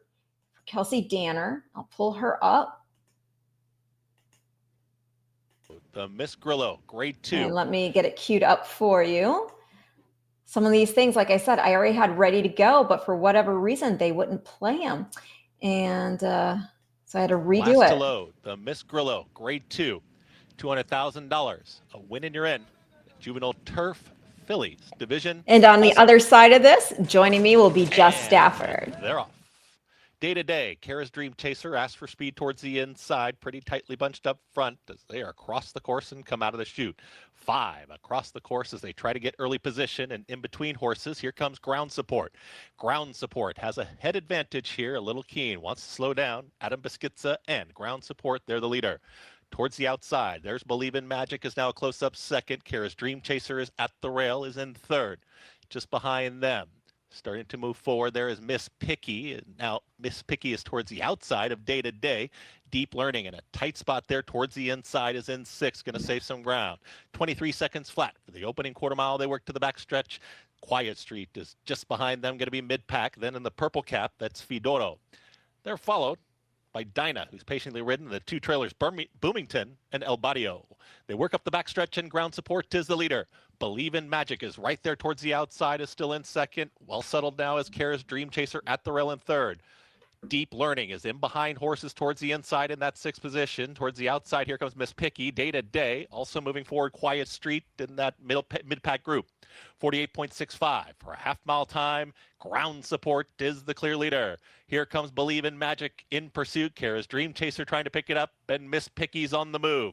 Deep Learning now asks the question. Quiet Street not asked for the move yet. Does Ground Support brings him to the top of the lane, and Ground Support's got more. Ground Support quickly puts about 2.5, almost 3 on the field. Deep Learning is launching Quiet Street on the grandstand side. They have a lot of momentum, but Ground Support's got a lot of cushion. It's Ground Support approaching a 16th. Deep Learning to the inside, to the outside, Quiet Street, but no doubt Ground Support takes them all the way in the Miss Grillo. Ground Support won it, a front running. And there you go. That's Ground Support for Kelsey Danner, NB Stable, and Adam Beschizza. She's a daughter of Army Mule and out of the Archmere Arch Support, which is a very clever name, winning the Miss Grillo and a ticket to the Breeders' Cup Juvenile Fillies Turf. And now to join me talking about more turf races, Miss Jess Stafford. Hey. Hi. Hey, Ren. How are you? Thank you Good. for having me back again. Oh my gosh, are you kidding? I've been so excited about this. How was your day? You've already worked. Yeah, we are 8:30 p.m. here in the UK. I've had a day of national hunt racing at Exeter Racecourse, which is one of the most southerly racecourses in the UK. So very different, so far from Breeders' Cup juveniles. But it's a bit of a taste of what I have to come now we get into the fall, into the winter seasons. Yeah. We have jump racing. And how do you transition? I mean, there's so much already to... I know. Well, we're still in flat mode, although on Saturday was officially the end of the flat season in the UK. We had Champions Day at Ascot, which was crazy. And I have to sign flick a switch in my head and think, okay. And it's just, a whole lot of different trainers, jockeys, horses coming off breaks. And it takes a bit of adjusting. And, but for me, flat racing, it never finishes, even though the season closes, because there's so much good international racing. So oh gosh, you can never stop in this game. No, I know. So how about we start with this? Is there one horse obviously we're always going to have our eyes on, the O'Brien contingent, the squad. But is it one of his horses? Is it another horse? Is there one in particular you're most curious about or excited about that's coming over? I think in the whole grand scheme of it, it's very open. We don't have this obsession with the City of Troy debate on the classic. Will he take to the dirt? We were so honed in on that last year. It kind of, everything else got a little bit forgotten. And I think that's why we kind of didn't spend much time thinking about the sprinters and like the likes of Starlust, who was actually ready made for us. Well, Matt did. Matt had her. Matt did. And I liked him too, but it wasn't really like, we didn't really talk about it that much because we were so obsessed with the classic. Right? No, I hear you. And I suppose maybe we do focus in on Aidan's horses quite rightly. Mini Hawk is fascinating. A horse that was a runner-up in the Arc. What she's done this year. Darius, right? Darius. To Darius. Yeah, she was second to Darius, who was it was a beautiful image watching the Arc. I was so lucky to watch it, to be presenting there this year at Longchamp, and it was very emotional seeing Her Highness the Princess Zara winning the Prix de l'Arc de Triomphe when her father had passed away only a few months ago. And then seeing Mini Hawk, the two exceptional 3-year-olds run against each other on turf, they're great. Mini Hawk then being confirmed to me by Aidan O'Brien on Saturday that she's going to be going to the Breeders' Cup Turf is really cool. I think this is a kind of, I can't remember the last time he had a 3-year-old filly running the turf. Someone that's done more research than me will be able to pick that out. We know what happened when Magical and Enable battled it out all those years ago. One of those races that still gives me goose pimples. But they were older fillies. So this is different. And she's got Rebels Romance, the like hardy warrior in there. We don't know if Ombudsman's going. That's intriguing. He'd be going for his third Rebels Romance. Exactly. He'll be going for his third.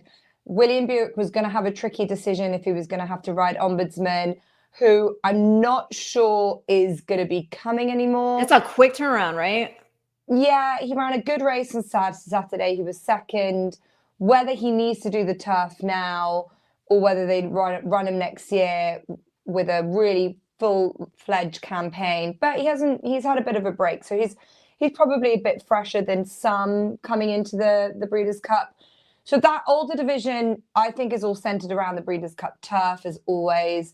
I think the mile notable speech was really unlucky last year.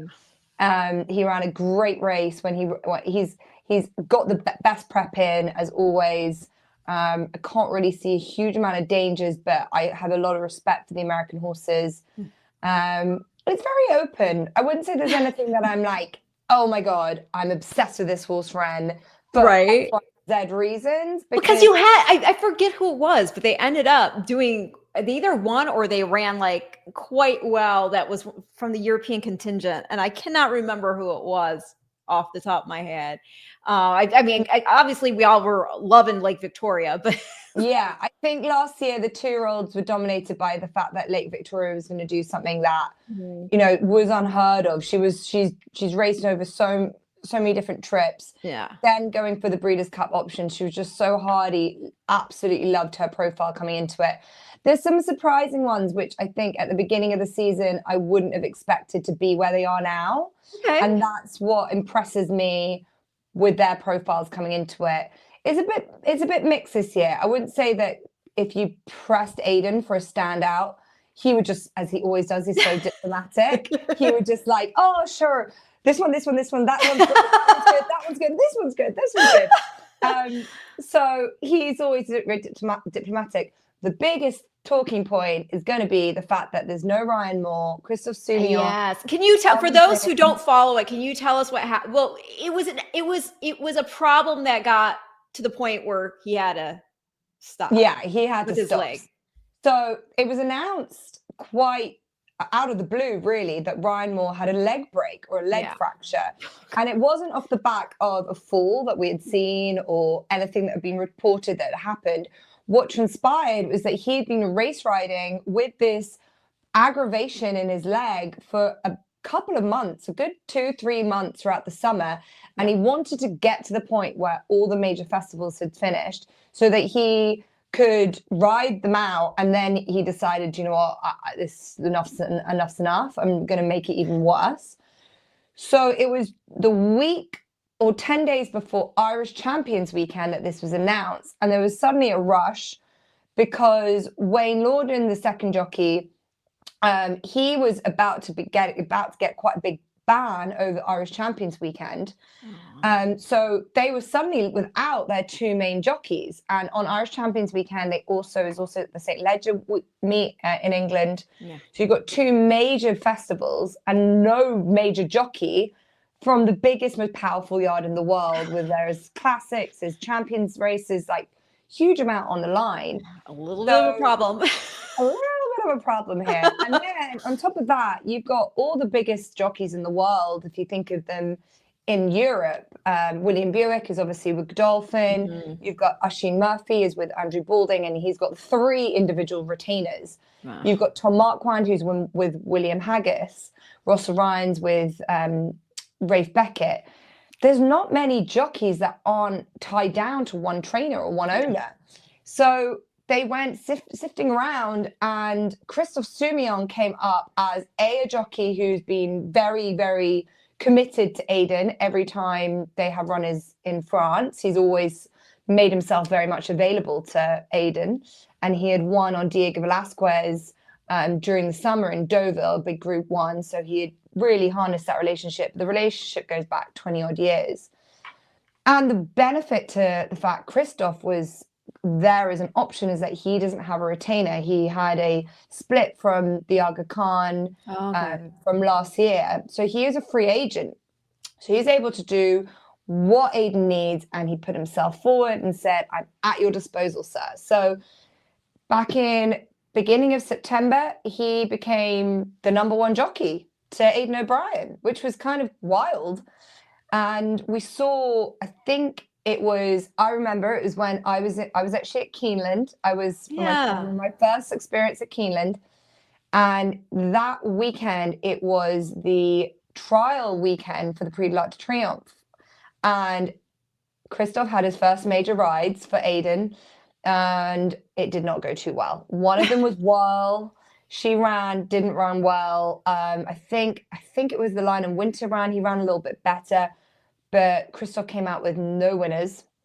And this was on his home turf in France. Oh gosh, the pressure, right? Yeah. And I remember seeing Aidan at Keeneland, and I said, oh, not the best. He's like, I haven't even watched it. He's like, I'm sure I haven't even watched it.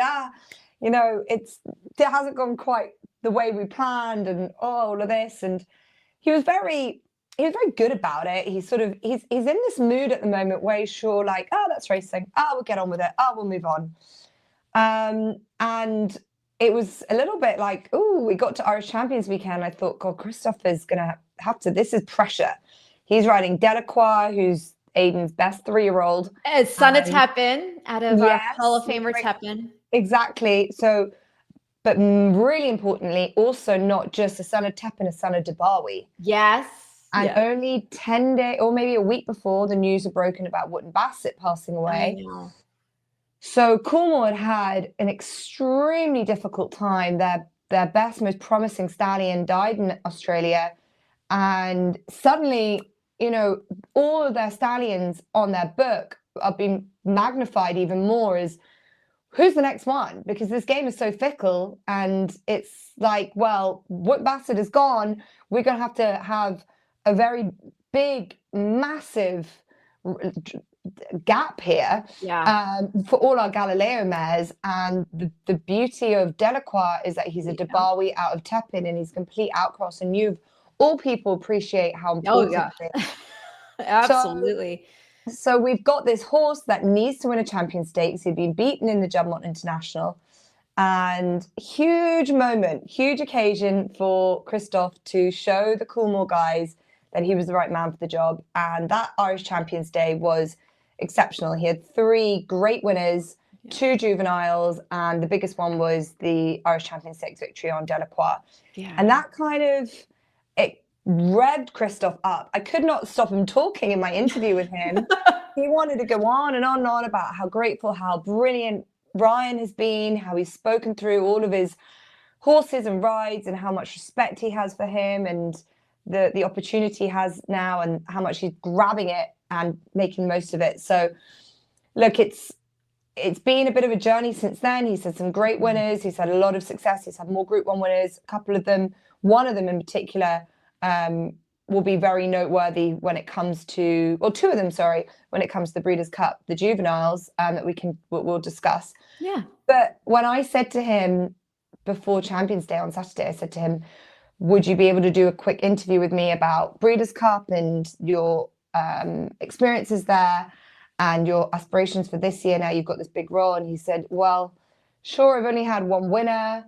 It was on Scirocco. It was a long time ago. And he was a little bit downbeat about Breeders' Cup because it hasn't been a place that he's had a load of success on. So it's a big meeting for him. He's going to have to learn his way around Del Mar, which he knows, but not to a huge amount of success. So it doesn't... That's interesting. It doesn't give you as much...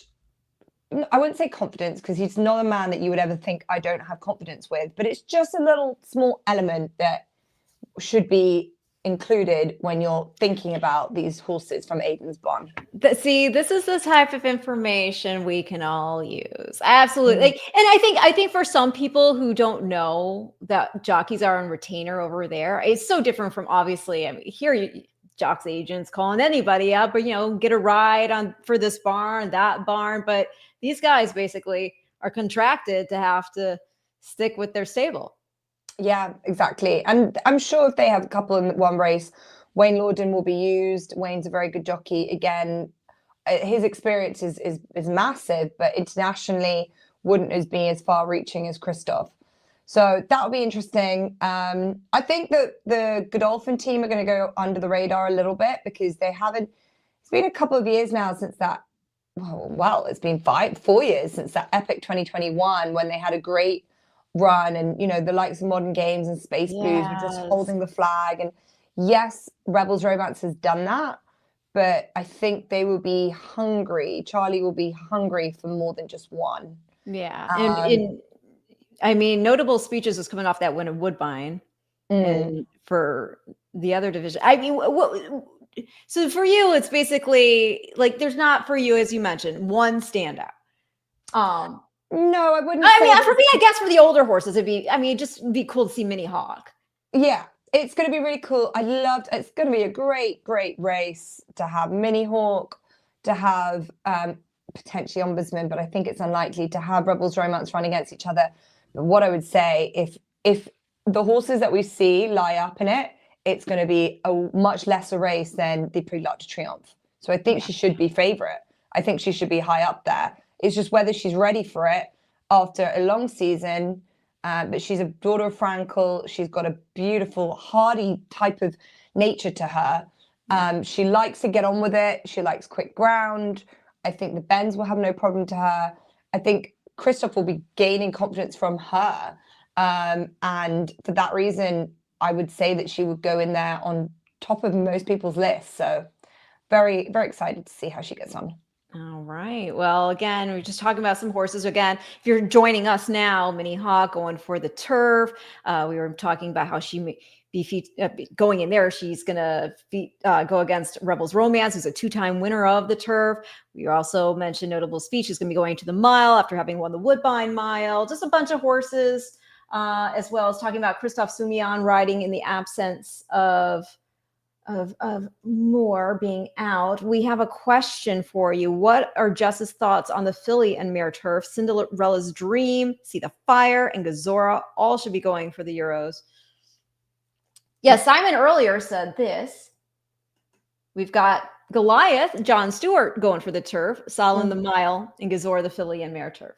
Yes, and yeah, I listened to Francis Graffard talking on Nick Lutt's podcast today about Goliath, about these three, and I thought it was interesting what he said about Goliath. He kind of, obviously there's a big push for him to be in the part of the Breeders' Cup. His owner would be extremely keen to get him there. He does not strike me as a horse that would be at his best on a tighter track. He's quite a big galloping type. You know, his history is where we've seen him at his best. Ascot being one of them, was him being able to utilize that galloping nature to him on a track like Ascot. So that would just be my concern with him. Gazora is the one that I'm interested in. She's obviously coming off the back of a run in the Prix de l'Arc de Triomphe, and we know Francis Graffard, he is exceptional at running horses in, you know, this has been his year. He's been able to target horses and get it absolutely spot on. And he did have her running in the Prix de l'Arc de Triomphe. Now, she probably just found it a little bit tough. I think I'm just looking now. She was last one was the Prix de Diane for Longines. Yeah, I can't. These French. I'm gonna leave it. I'm gonna say it in my American way. Yeah. The Prix de Diane Longines. Yeah, Diane. Prix de Diane Longines. She actually That was the Kentucky Downs coming out right there. I know, it rubbed off for me after 2 weeks. Gazora, yeah, she won that race. Which is the equivalent of the Oaks. Group 1 with Sumia. To make it easier, to just the French Oaks, you call it that. Yeah, there we go. She then ran second against Aventure in the Prix Vermeil, which is quite a good feeder race into the Prix de l'Arc de Triomphe. She didn't run great. She got pretty bustled out in the Prix de l'Arc de Triomphe. It didn't work out for her. I don't think she really ran the race that they hoped to see in her. But Francis Graffard has always had a lot of respect and time for her. I think that he thinks that she's capable of backing up maybe what's been a couple of big runs for her. But I think ultimately the Fillies and Mares Turf would be an easier kind of race than the Prix de l'Arc de Triomphe. I think it should suit her. I think the trip should suit her well. So I'm looking forward to seeing her. I think, as I said, Francis Graffard has been a man on a mission this season. He's champion trainer in France. He's targeted races very well internationally. He's taking Clan who I think will be just touching off one world's best racehorse to Cayenne Rising. He's second in the world, I think, on Longines ratings. And he would be keen to keep this season going, and to have a Breeders' Cup runner and winner will be important to him. But I don't think he's sending anything out there unless he thinks it's going to suit them well. I think maybe there could be politics with Goliath, because I think the aspiration is to have as many runners there for the Stewart team as possible. So I would say that would just be my concern. Salan, I don't know Salan as well. He's not a horse that I've seen. I'm just going to have a look at him. He's not a horse that I've seen as much. Again, I heard him talking about him. He's a horse that's kept to France, to Longchamp. He was a winner of the mile race, the Prix de Moulin, where he beat Rosalian, who's gone and didn't do a huge amount to the form last time on the weekend. He's very progressive. He's a horse that's a 3-year-old who's not done a huge amount of racing. I'll be curious to see how he is on quicker ground that he will face. But he's a son of Wooten Basset, who just seems to be so versatile. And they're very hardy. And he's just looking at Gazora. I mean, she's a daughter of Almanzor by Wooten Basset. You just keep seeing. He's going to turn up everywhere. And a great advertisement for Almanzor, because he hasn't had a huge start to his stallion career, but I think he will get there. So I would say for me, of all of them, Gazora is the one that has I think she's has an easier task than what she had when she faced the Prix de l'Arc de Triomphe challenge. Cinderella's Dream. It's been a good season. It's not ended as great as they probably wanted to. She's got 2 good wins from this year. She was a winner of the Pharaoh Stakes, which was as a Group 1 earlier in the season, where she beat January. Probably not a strong renewal, and then she struggled against Fallen Angel on her last couple of runs. Fallen Angel is, if she was in the Fillies and Mares, she wouldn't suit a trip further than a mile, so it wouldn't work for her. But she's one of the most outstanding fillies this season. But I can't see any reason why she can't try her luck again. She ran a very good second last year, obviously. Some say that she was even a little bit unlucky to Moira. She didn't really get the perfect passage. So William Buick, I think, will be looking for a little bit of revenge on that. A bit like Notable Speech. So I can imagine, as I said, William Buick, as I said earlier, William Buick and Charlie Appleby, this is their year to just kind of reclaim their crown as leading European entity at the Breeders' Cup. And I think Cinderella's Dream, Notable Speech, and Rebel's Romance, only if Minnie Hawk just finds it a little bit much too soon, are going to be the three. And going back also to talk about Goliath real quick, just one of his quirks. Well, it's not a quirk. He's got string halt. So he always walks like this. So when you watch the coverage, everybody, don't think anything's amiss. That's just him. Yeah, it certainly is. I mean, he's not going to be the funnest horse. Like, I mean, he trots perfectly sound. Isn't that yeah, right? Yeah, and it's just a bit uncomfortable for people to look at if they don't know horses that well, especially when he's walking around the paddock and you're thinking, whoa, what's going on here? So I don't know if there could be some sort of announcement. Yeah, right. Like, he's okay. Word of warning. Yeah. Well, especially now when everybody's like analyzing every step the horse takes. I mean, we've heard of so many horses being scratched. There are horses, they just walk differently. It's just who they are. There's nothing wrong with them soundness wise. It's just them.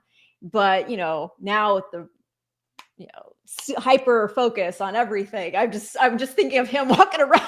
Yeah, he does. Don't be alarmed if you see like the way that he goes. But great to have him part of it. Yeah, Breeders' Cup Turf is always a great race.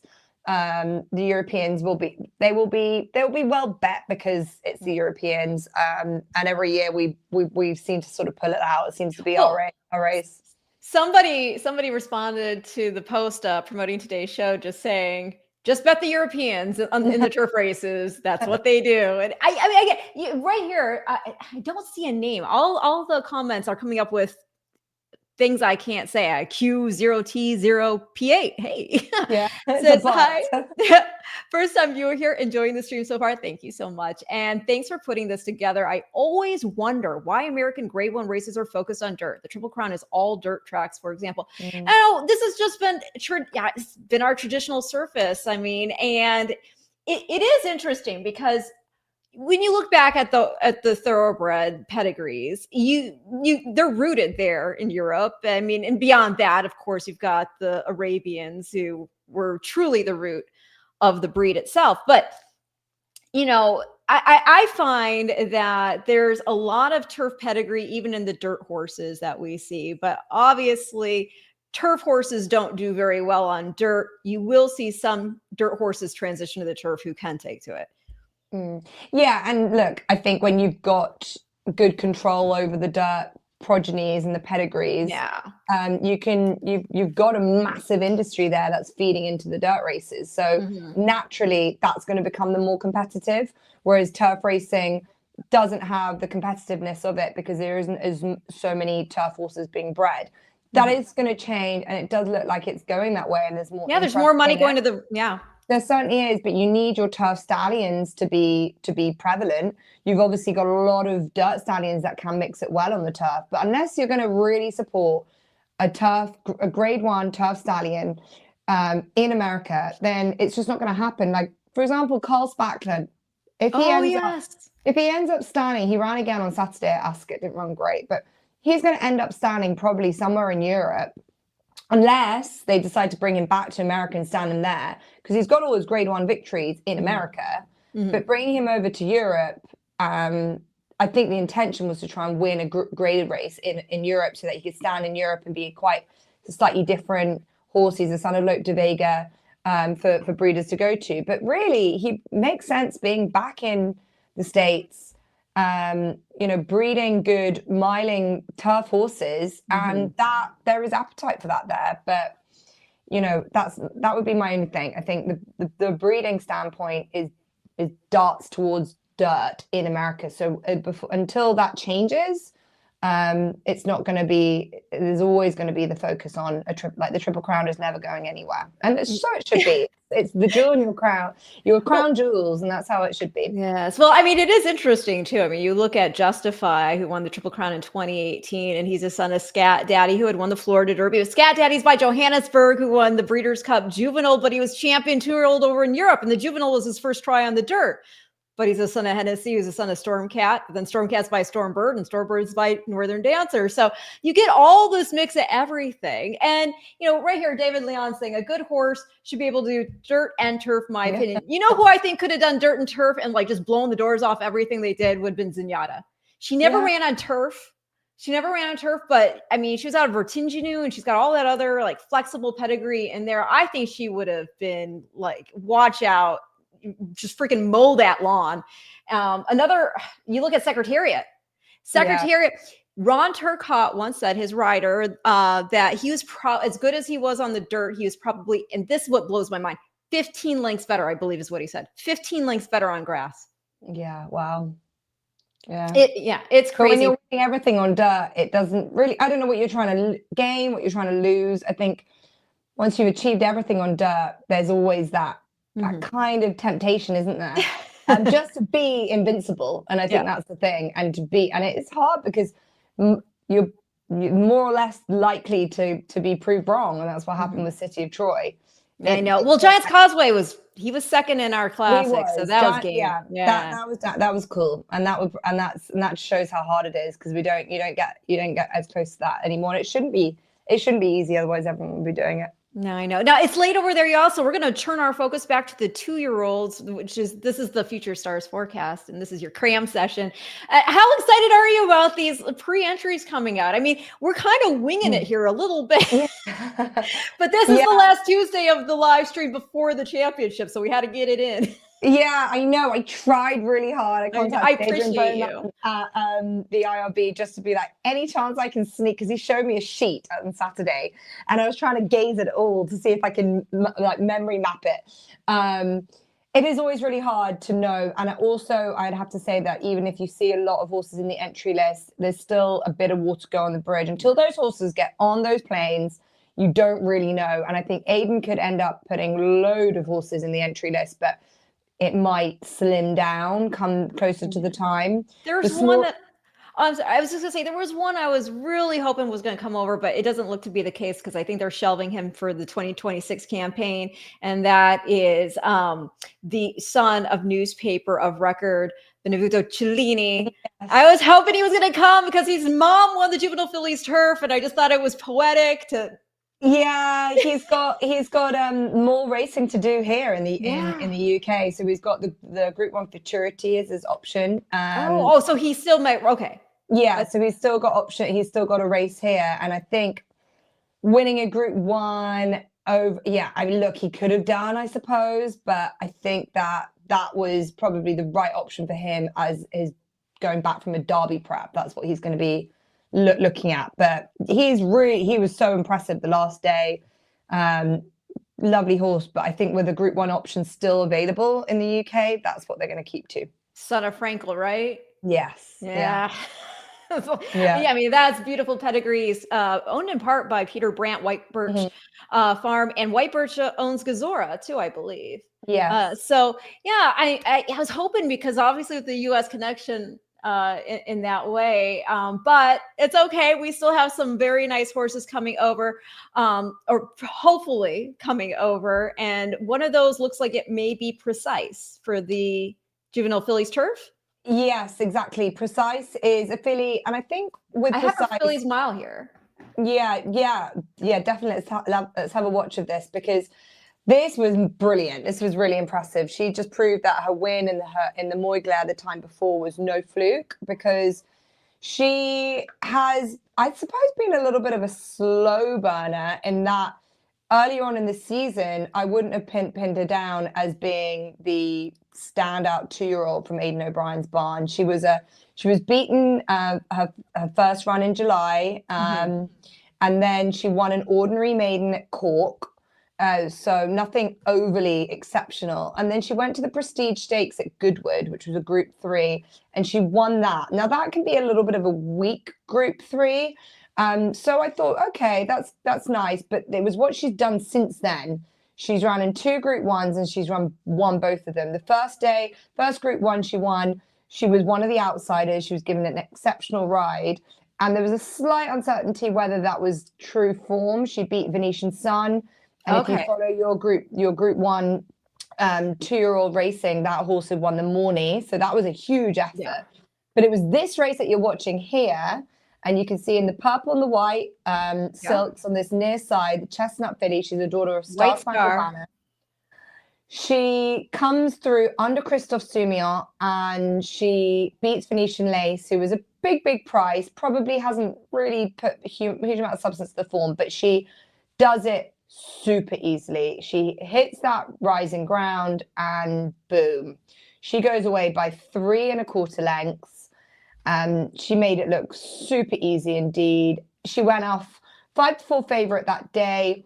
They were well strung out. There was a bit of give in the ground. It was good ground. And she had the likes of Dance to the Music in behind her, who I think could still be Breeders' Cup Juvenile Fillies Turf found. She's in there. It was a very professional effort. I like the quotes from Aidan O'Brien, said that she looks a serious and special filly. Everything she's done from day one has been so easy. But this is what I mean about I wasn't expecting this at the beginning of the season. He said, we weren't sure how good she was, but she looks a serious filly, make no mistake. And that was even more impressive than Minding, who had won this race a good few years ago. Yeah. He thinks this filly is different gear. And the way that she's done it is so easy. And this is a classic filly. But they've got another filly of the same ilk called Diamond Necklace. Yes. Who was a winner on Arc Day. I can pull her up to, I had some of these things already ready to go and I had to redo them, unfortunately, because I don't know. I'm not that techie. I'm older than I look, y'all. There's a lot of links, but yeah, Crystal Seaman was impressed with her. We didn't, the kind of what we took from it was that I think he's probably slightly more in love with Diamond Necklace than he is with Precise. So this is the Boussac. He got the double with the Lagardère and the Boussac. He did. This was a great way to start the day. And he's won it like some obscene amount of times too, both of them. And he's done the double before, but it's been a long time. Well, he had won on Beautiful Necklace. I keep calling her Beautiful Necklace. Diamond Necklace on Irish Champions Weekend. And he had said that day to Aidan, she's won for France. Possibly because he knows Longchamp so well. He knows how to ride her. Maybe he wanted just to have a Group 1 winner on Arc Day. I don't know. But he rode her with a lot of confidence. This was a good race. I think it was a better race than the Fillies Mile, that Precise one. And she was pretty effortless. She broke well, but she was happy to settle in the mid-pack. She's with the Michael Table Silks, the orange and blue. Yep. And that was a really, really impressive victory. She's won her Group 1 now. She's not going to be going to the Breeders' Cup Juvenile Turf for the Fillies. She's instead going to be working back from 1,000 guineas next year. Okay. But she's one to keep note of. And I like to hope that these two horses, they could be herself. And it's always a case of who's going to be training on, who's going to be better the next year. But they both got beautiful pedigrees. This one's probably got a little bit more, Diamond Necklace, has probably got a little bit more potential over as she gets older. She's a half sister to Magic Wand and Chiquita, who won an Irish Oaks. Magic Wand won multiple Group 1s and got better as she got older. But yeah, good race that day. She beat some seriously talented French fillies who coming into this race off the back of straight successes. I like the way that she quickened up in the straight. So yeah, hopeful for her wherever she goes next, but sadly we won't be seeing her at Breeders' Cup. That's too bad. But one of the things that really does stand out when we do look at the horses coming in from Europe in our 2-year-old races on Future Stars Friday is that they're coming in almost across the board with so much more underbelly. We'll have some horses in there that may have, they've run maybe twice, maybe 3 times. But they're coming in sometimes, like I think Puerto Rico, how many times has this horse run? I've got him here winning the Boussac. Yeah. Or the Lagardère. I'm sorry. Excuse me. The Lagardère. Yeah. Well, Puerto Rico, you think, I was thinking about it earlier. You think Precise is a bit of a slow burner. This horse took 7 runs to win, which was the race before this. This was his, it's 6 runs to win. This was his 7th race, which was his Group 1 victory. I wasn't certain about him this day, I have to say, because I wasn't really sure that they were a little bit surprised about his win the time before. When he won the Champagne Stakes, everyone was a little bit like, oh, that came out of nowhere. It was the same weekend when I was saying how Christoph was riding in Irish Champions weekend. It was the same weekend where Aidan had not many jockeys. It was Doncaster, and he had Sean Levy riding. He gave him a really confident ride. And possibly they learned a little bit about him that day, because Christoph went out and made all again. He's in the navy silks this time of Mrs. John Magnia. And you can see he just led the whole way, and he just loved it out in front. He's a son of Wooten Basset. He's out of the Galileo mare. He's bred to be decent. So I think they're probably scratching their heads a little bit in the summer when he was beaten, constantly getting beaten. He was 4th, second, 4th. Yeah. And he just looked like he wasn't really getting anywhere. And it was really... I saw a comment from Aidan O'Brien saying that, maybe he was just like running him too short early. Potentially, he was running him over 6. He definitely stays 7 very well, but I think he's just learning how to race. He's a beautiful big horse. Yeah. What he will have that Precise might not have is gate speed. Precise can be a little bit slow away. So that would be my main concern with her. But at least with Puerto Rico, they're really getting the best out of him early. He gets out quick. He seems to be pretty sharp, and that will bring Christoph into the race as long as he gets drawn quite well. I mean, I look at this horse too. I mean, we've been talking about Wooten Basset. This is another son of Wooten Basset. And the pedigree itself, like, I can't help it. I admire it because it's so dynamic in what it offers, because not only do you have already a sire who has made his mark and is now passed, but he's out of, as you mentioned, a Galileo mare who was stakes placed, Group 2 placed. And then the family includes Misty for Me by Galileo, who's very good. You have Ballydoyle in there. We have horses in the States in this pedigree, like Ten Ma for Bob Baffert. She's in the pedigree. I mean, she won the Del Mar debutante on the dirt. You got Vasiliev in the pedigree. He was a champion. It's a very rich pedigree, both here domestically and internationally. You got Market Segmentation in there, who's a very good horse here in the States, won the New York. So it's very appealing. I could see how this is a horse that, gosh, if they can, they would love to develop him into that sire's pedigree to offer on a worldwide scale, really. Because Menifee's in there too. You got Menifee in the pedigree. I'm just looking it back over again. And Desert Wine, who won our Hollywood Gold Cup. So yeah, look, he's a first fall as well. So he's actually quite a big size for a first fall. Yeah, right. It's taken a little bit of time to come to hand. Like, as you said, Aidan said, I was probably running Puerto Rico over a little bit too short because he was showing us lots of speed. Yeah. I think he's got a little bit of both. The race that he won now back at Doncaster 2 starts ago has worked out insanely well. He beat a horse called Gawan who won a Group 1. Yes. And I have that actually. I've got the Duhurst. Yeah, he won the Duhurst because we want to talk about Gustard who's in there. So Puerto Rico's form works quite closely with Gustard in that sense. This horse going to the Juvenile Turf makes total perfect sense. And as you say, relying on Wooten Basset, he is the most versatile stallion. He's had Group 1 winners over 5 furlongs, 6 furlongs, 7 furlongs, a mile, 10 furlongs, a mile 4, and he also is the favourite for the Melbourne Cup. I mean, it's just, it's wild what that horse has done. And look, there's still 3 more crops to come. There's a crop that we've just had through the sale ring. There's plenty more to come. But are you seeing a bump in the prices over his we thought it would be, but do you know what? Night of Thunder has been extremely popular because he's had a really good season. Wooten Basset, I think there's a sense that Coolmore have a bit of control over the best of the Wooten Bassets because they have so many of their own Galileo mares, and everything else might be full shares that people are selling out. But I think you can find a good one in the sales.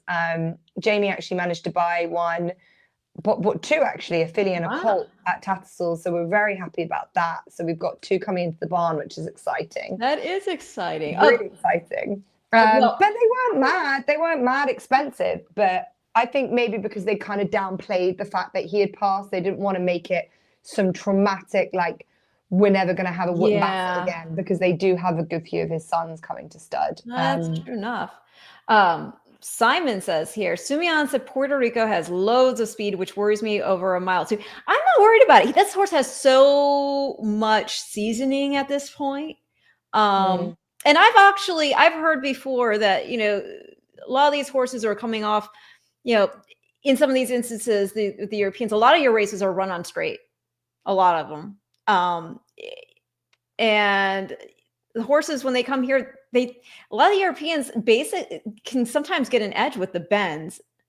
Yeah, I don't think it's a problem having a bit of speed over a mile course at Del Mar when you've had what we've had in Europe. I think if you just go back and look at Lake Victoria's profile, for example, like she was a filly who prior to winning over a mile at Del Mar, she had won a Group 1 over 6 furlongs. Possibly she's more of a freak than Puerto Rico, but I think Aidan O'Brien knows when he's got one that can do that and a little bit more, if you get me. So she came into it with like an extraordinary profile. She'd been 7 furlongs, 7 furlongs, 6 furlongs, then a mile. This horse at least been steadily being brought up. So I think he does have a lot of speed, but I would say, Simon, he's probably learning to utilize it better. He's jumping out nicely. They're getting him into a rhythm and then being able to keep up a very high level fraction. So his speed, his furlong figures are very good because of that, because he's been able to, they know how to utilize it. So I say that will be a help to him. So if you're worried about the speed, just have a think back and look back at what Lake Victoria did last year. And I mean, that really does put it on too. You know, when you mentioned her name again, I just go back to thinking, gosh, she was the buzz horse coming over, apart from City of Troy. She was the buzz horse coming over. I feel like we don't quite have that, but it's also, we should talk about the fact that as impressive as Puerto Rico was there, a horse that we're likely to see in the Juvenile Turf Sprint, True Love, beat him in the Railway. And I have her winning the Cheveley Park last out. And actually, it wasn't. Wait, no, she wasn't Puerto Rico. She beat. Excuse me, I'm so sorry. She did have True Love had. Oh no, she did. I'm sorry. I see. Yeah, back in July. She was second. She was second to him. She was second in the Phoenix Stakes. Or wait a second. No. Oh yeah, I'm sorry. She was second. Yeah, so we can watch that because that's quite interesting. And Power Blue could be Breeders' Cup bound. Who won that race? Oh, wait a second. No, she did beat Puerto Rico. I thought I was looking at this backward. I'm sorry, y'all. She beat him in the Railway Stakes back in was it July? July. There we go. It was back in July and beat him by 5 actually. Yeah, and that was an interesting race because that's actually worked out well because Puerto Rico has gone on and become a Group 1 horse. Power Blue, who's third, has also become a Group 1 horse. Yes. So that form has worked out really well. And I would say, I think Power Blue for Ammo Racing, because Ammo Racing, I know what they're like. They like to target the Breeders' Cup. I think that horse could be going as well. He won the Phoenix Stakes when Puerto Rico was behind in 4th, and True Love was 2nd. Green Sense was also in there, and True Love seemed to. I think she lost a shoe. Oh. No, the vet reported filly to have showed mild lameness on her right fore post race. Okay. So she didn't really run her true race that day, and she's actually gone off and proved it since, and she won Cheveley Park. So she's a horse that has had dips in form, but I think she's had excuses. She's also been placed against the boys on several occasions. And I mean, she's never run off the board. 6 starts, 3 wins, 3 runner-up finishes. She was second to Stod. Then she won at Ascot, the Queen Mary. Then she beat Puerto Rico by 5. And again, we just watched that replay there of the Lagardère. So remember that. This filly beat him by 5. And then, as you mentioned, second to Power Blue at the Curragh. And then she's in off this win here over Havana Anna. And Havana Anna's a nice filly as well. She had, she's run 6 times, 2 wins, 3 seconds, and a third. So never off the board herself. And she's been in with some good horses as well. And some of these, she's been at the boys as well herself. Yeah, and she's a horse that Donica O'Brien will be bringing over to the Breeders' Cup. She's a hardy sort. She's run her races. I don't know if she's good enough to be winning, but she definitely deserves her place in a Breeders' Cup. In the Prix d'Ehrenberg, she ran second to Afjan, and is he on the bubble maybe coming over, or? He's again, I wouldn't be certain. He ran in the Prix de l'Abbé. He actually didn't run too badly considering he was running against a load of his older horses. As a 2-year-old, it's tough to run against your elders, and he didn't run too badly. Henri Devan definitely keen to have horses at the Breeders' Cup. And yeah, it will be an easier spot. So Afjan could be one to keep an eye on should he make the cut. And what did you make of, because one of our American horses who's pointing to the Juvenile Turf Sprint, who's also a filly, is Lenny Lou, the Leinster filly out of Lulu's Pom Pom. That dam, by the way, is a half sister to Disco Partner, Millionaire Disco Partner, whose wins included Jaipur. He actually won that more than once, and he set a new course record going the 6 furlongs. But Lenny Lou, for Patrick Biancone, we love Andy Biancone also, and it's unbelievable when you think about it. This filly cost $23,000. And she won her first 2 starts, including the Royal Palm Juvenile, which is how she got her invitation to the Queen Mary, where she ran 3rd, beaten a length and 3/4 by True Love. And then she came back home. She won the Desert Vixen, which is restricted to Florida breds. And then she beat the boys in the Hollywood Beach. And that was her return to the turf. So what did you make of her when she came over to the Queen Mary? Oh, I thought it was a brilliant run. She ran a huge race. She ran in the near side group, and she was she did pull it up. Let me see. Yeah, let's rewatch it again. She did absolutely nothing wrong. She ran so well. Considering, you've got to add on top of everything else the fact that she's traveled over. She's still very young, new experience for her. She's beaten by a very good horse in True Love. She had Flowerhead in the middle. He was a big price that day. He's ran solidly since without winning. But I think Lenny Lou looks like she's improved since then. They minded her. I know that they ran it. They wanted to run her at Kentucky Downs. Yes, but they decided to run her on the dirt instead. I think they thought that it was probably just a better trip in. And then the run last time was great. Like they really minded her to give her that full time off after the big trip was really important. But I loved it. I love the fact that this program, the kind of winning you're in incentive. These horses run. Every year they've done it. Was this the 3rd year? I think it's the 3rd year. Ben Tornado ran really well. It was Ben. Was it Ben? Or no, I'm sorry, Gabaldon. That's another one of El Presidente's horses. So yeah, this program has worked very, very well. Yeah, massively well. I'm just spotting her there. She's on this near side. True Love is on her lap. Popping up, and I don't know how to get rid of it. Yeah, we can just about see it. I think she just gets tired, but she keeps going. She's really brave all the way to the line. She doesn't want to give up. And yeah, I love the attitude. She'll be at home. She's on her home turf. Like True Love has run a lot since, but as you said about the underbelly, Aiden is never scared about running his horses. He'll keep his horses. He doesn't sort of wrap them up in cotton wool. He runs his 2-year-olds a lot. Well, here she is last out. True Love. Rushing the gate a bit. They're off. Yeah. She looks like a bit of a bigger filly here, too. I mean, it's compared to... Yeah, I wasn't there. I mean, I'm not giant, but bigger. She's a daughter of No Nay Never.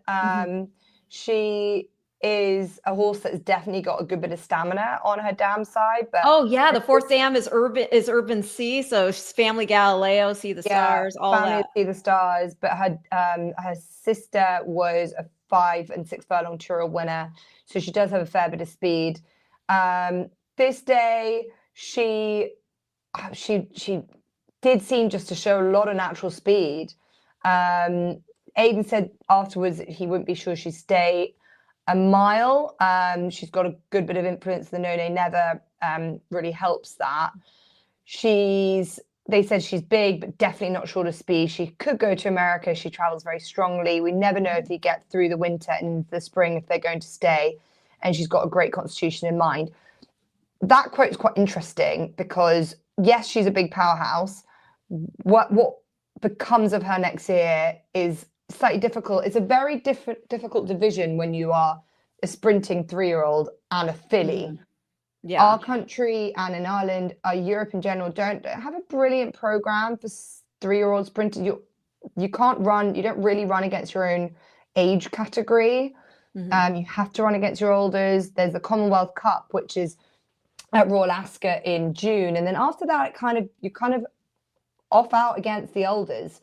Whereas the miling division, you can stay within your group for a lot longer.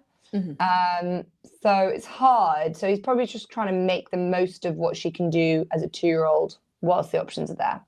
Yeah, like I said, that tremendous pedigree obviously is one you want to continue to develop, but it does look like the juvenile turf sprint for her, as you're talking about the speed that she's displaying. And daughter No Nay Never, his daughter Meditate did win the Breeders' Cup Juvenile Fillies turf.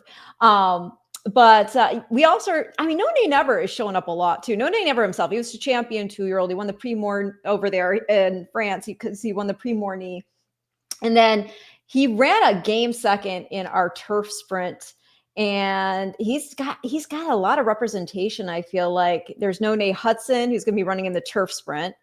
And there's Hey Nay Nay, who's going to be running in the juvenile turf. That name does help produce a lot of cool, fun names. Hey Nay Nay, I love.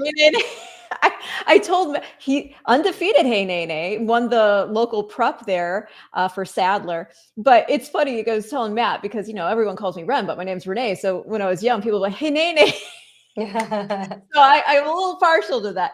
But we look at these horses. Who would you like to talk about next? You mentioned the Duhurst. I have the replay of that of Gawan winning over Gstaad, if you would like to.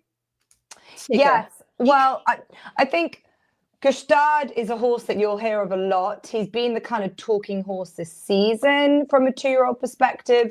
I suppose he was one of the early ones that we do remember that. Yes. We sort of all were. Everyone's always obsessed with pinpointing Aiden's best 2-year-olds, and I suppose he ran in May. He won at Ascot. He won the Coventry Stakes, and he's not done a huge amount wrong since, bar finding one too good. He's been beaten into second on the last 3 occasions. So after Ascot, he was a non-runner at the Curragh, which was disappointing. Then he was second in the morning at Deauville. He was second in the Curragh to Zavateri and the National Stakes, who runs in this race here. And then this race we're watching is the Duhurst. He was sent off favourite. He was pretty keen going down, and he was quite keen in the race as well. When the camera switches, you can see the purple. You see he's just carting Christoph a little bit. Watch the horse, the grey horse. That's the eventual winner. And Christoph is following the right horse. I don't know necessarily if he handles the track that well. He looks like he just gets a little bit it's got some cut to it. Yeah, he just looks like he gets a bit disorganized. But I think it's the fact that he was just super keen. I think that he is a horse that has a lot of natural speed. And what I took from it is that they need to obviously try and keep a lid on him during the races, because he needs to stay out 7 furlongs. But he really is, on pedigree, all about going as fast as possible. And I wouldn't be surprised, even though that they've said they're targeting the 1,000 guineas next year. He's by Star Spangled Banner. He is a half brother to Van Dijk, who's a champion sprinter. I don't know if it's going to be the Breeders' Cup Juvenile Turf Sprint or if it's going to be the mile, but I assume if they got Puerto Rico for the mile, this horse is going to go to the sprint. And that will be quite interesting, because he's just been kept to 7 furlongs over his last few runs. but he is a Coventry Stakes winner over 6 furlongs. So I don't know where that leaves us. I think it's probably similar to the fact that if you were concerned with Puerto Rico being too quick potentially for a mile, why would you be worried about Gestard having been running over 7 furlongs coming back to 6? He's obviously got a good bit of speed in there as well. So none of these horses have been running over the right trip, I should say, for these Breeders' Cup races, but they probably have the ability to deal with it. Have you been able to, I mean, with all the work that you have to do there, have you been able to keep tabs on our U.S. turf horses? I have. I enjoyed doing it massively when I was at Kentucky Downs. Of course. I had great fun watching them and seeing what was coming out of it and just trying to sort of gather my thoughts as to who would be the best. As in, like, I think Kentucky Downs was a good track just to see the horses that work well there, because our European horses would probably handle that track well. Yeah. So if they're going to be standing up at Del Mar, if they can handle that, they're going to find it so much easier at Del Mar, aren't they? And there was a horse that won a juvenile race at Kentucky Downs, and I remember saying to the connections, "You've got to go. You have got to go." He had won. The name escapes me. He won 2 races at Kentucky Downs. He ended up the week. He came back, and he ended up the week winning again. Oh. Well, was it a 2-year-old race? Was it a 2-year-old? So was it Imagination, the lady with Brendan Walsh, winning her debut there? No, but that was very good. That was very good. And then she won our Jessimine, so she's in for the Juvenile Fillies turf. Trying to think of who else it might have been. Rising Star, Dominic. I'm going to have a look. All right, you look at that. While you look at that, I'm curious. I'm going to pull up a replay of one of our U.S. horses because I'm curious where you think this horse fits, because there's a lot of fun European pedigree in here. But Miguel Clement, he had to take over his father's stable earlier this year, and he's done it more justice to it than you could have ever hoped to see. Yeah, I mean, what a difficult time to go through. But when you're running a barn, there's no time to sit back and process feelings necessarily. You have to keep going. These horses have to eat, they have to work, they have to do all this stuff. And now, while he's just taken over as head trainer for just a few months, he's already got multiple horses he's taking to the Breeders' Cup. It's really cool. It's a great story. And one of those horses is Intricate Spirit, who won the Futurity, and we'll be pointing to the Juvenile Turf Sprint. And I just wanted to pull this replay up because, let's see here, he's one we haven't looked at yet, even when I had Matt on earlier.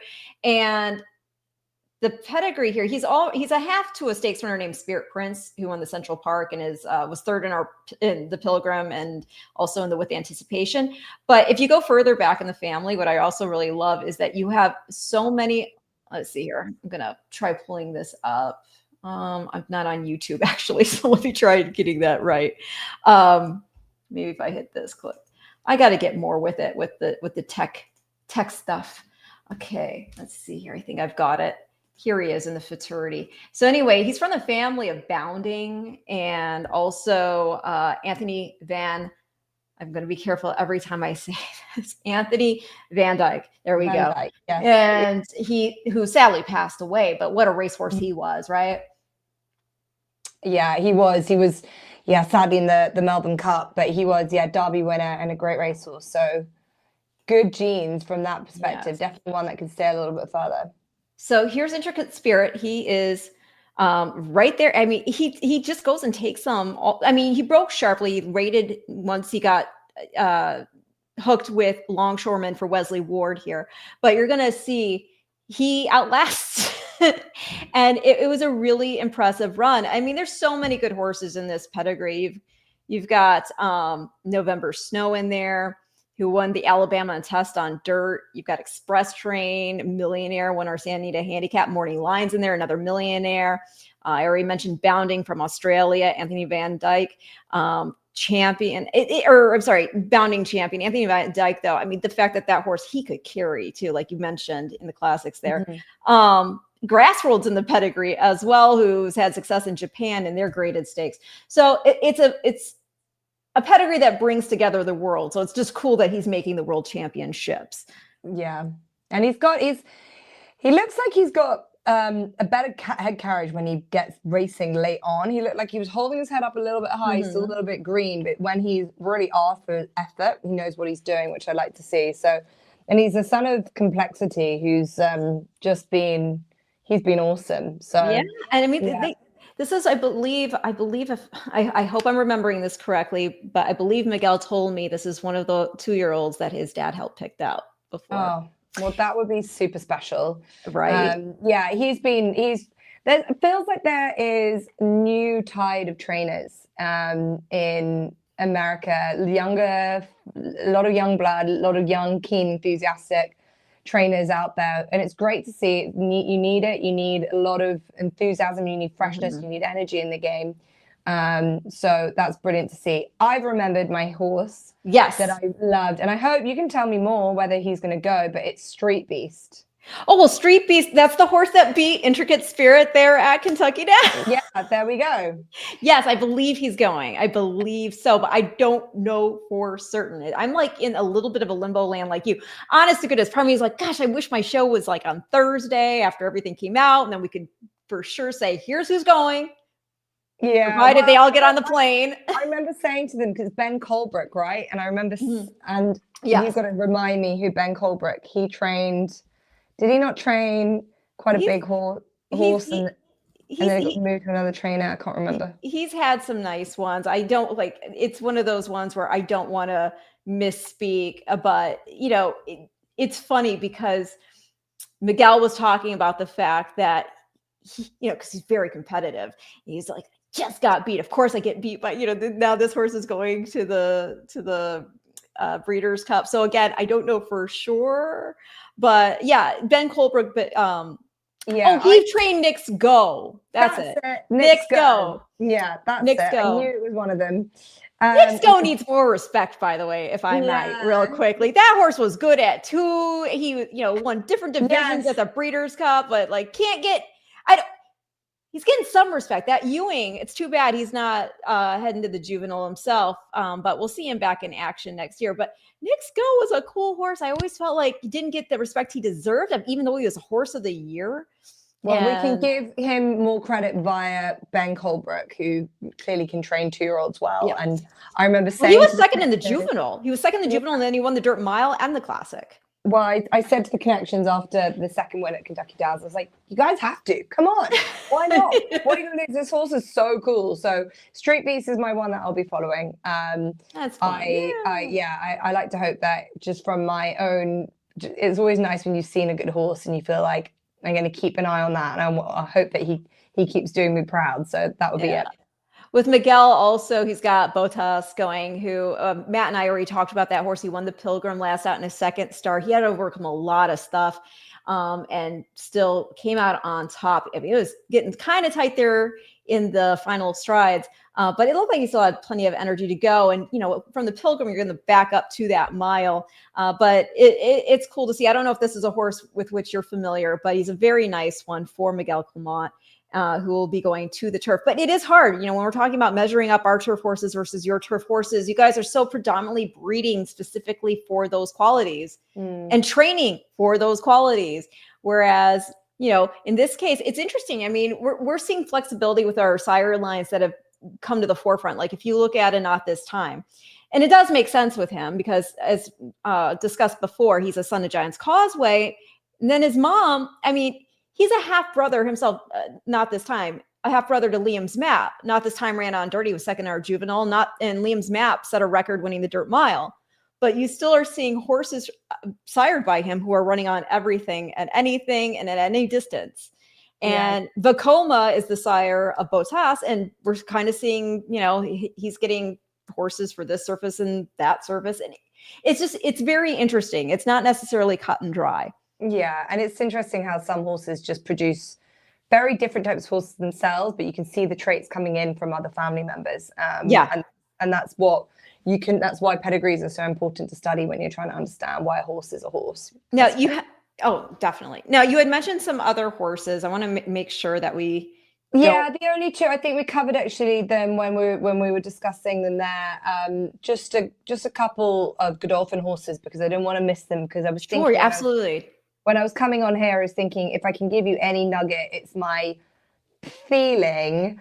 And sometimes I don't know why I have the feeling, but I just do that. Charlie Appleby will have a strong meet, and I feel like this has been. I'm just going to say it now. I feel like this has been the follow through thread of your appearance. It keeps coming back to Charlie Appleby. Yeah. You have a gut feeling he's gonna. I do, but I think it could be more on the Saturday. I think it could be on. Okay. Future Star. Wild Desert is got a great chance, and they've kept him. They went over to Keeneland. He ran a good second, and then he was second to Argos. Yeah, he hasn't been seen since. Oh, sorry, he went to Woodbine. Sorry, yeah, that's it. So he hasn't come back.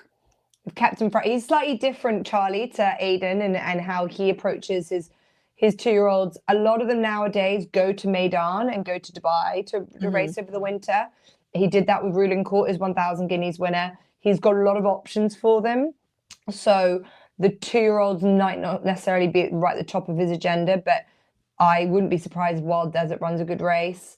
But for me, it's his older horses, and then on the Saturday, that will be the ones that I'll be following. I'm kind of uncertain as to what horses outside of the Aidan O'Brien tribe there are, but Joseph O'Brien has got a couple. He's got North Coast and Queen of Hawaii, 2 horses that were have had good seasons, have definitely put their spot in for good reason. Queen of Hawaii, interestingly, is actually owned and will end up in the States at some stage. He's owned by Phil Antonacci. Okay.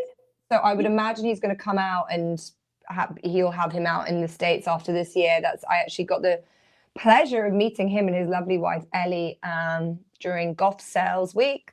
And we were discussing his horses, and he says they all can't start with Joseph. He buys them in Europe, and then they come back. Oh, wow. Okay. Now, this filly is 1, 2, or 3, right? Yeah, she was a late scratch in the Fillies Mile. Where do you think she would have fit with that? Well, I'm not sure. She'd won a Group 3, and she'd beaten a couple of horses of Aidan O'Brien quite comprehensively. And I know full well they were very, very, very disappointed she was scratched. There was I think it was a vetting, a trot up issue, something or the other, not something that happens as often with us as it does in the States. So that was a surprise. But Joseph says that they loved her from day one. And she will probably be a type that will go with the Juvenile Filly Mile. So the Filly Turf, Juvenile Filly Turf. So interesting that she missed that last race. Might not have been ideal in terms of she didn't get the right prep in. So I don't know if that has just changed her preparation, but I would imagine that they're very keen, and obviously the connection's very keen to have her. North Coast is the other one, again for Joseph. He is a horse that is by Starman, who's like our crack freshman stallion. He's literally setting world lights here in Europe. This horse is probably started off well. His midpoint of the season was good. Won a Group 3 in July. Last time he ran was in the National Stakes behind Gestard. Didn't run great, but I think they think he's done enough by winning the Tyros Stakes which was at Leopardstown. That is enough to give him the opportunity. And we know that he's always keen to have as many horses over at the Breeders' Cup, and he's part owned by Gary Barber. So I think there's plenty of reason for them to bring him out. And Gary Barber is one of the co-owners of one of the fillies we'll see in the Juvenile Fillies Turf. Final Accord, trained by Mark Cassie.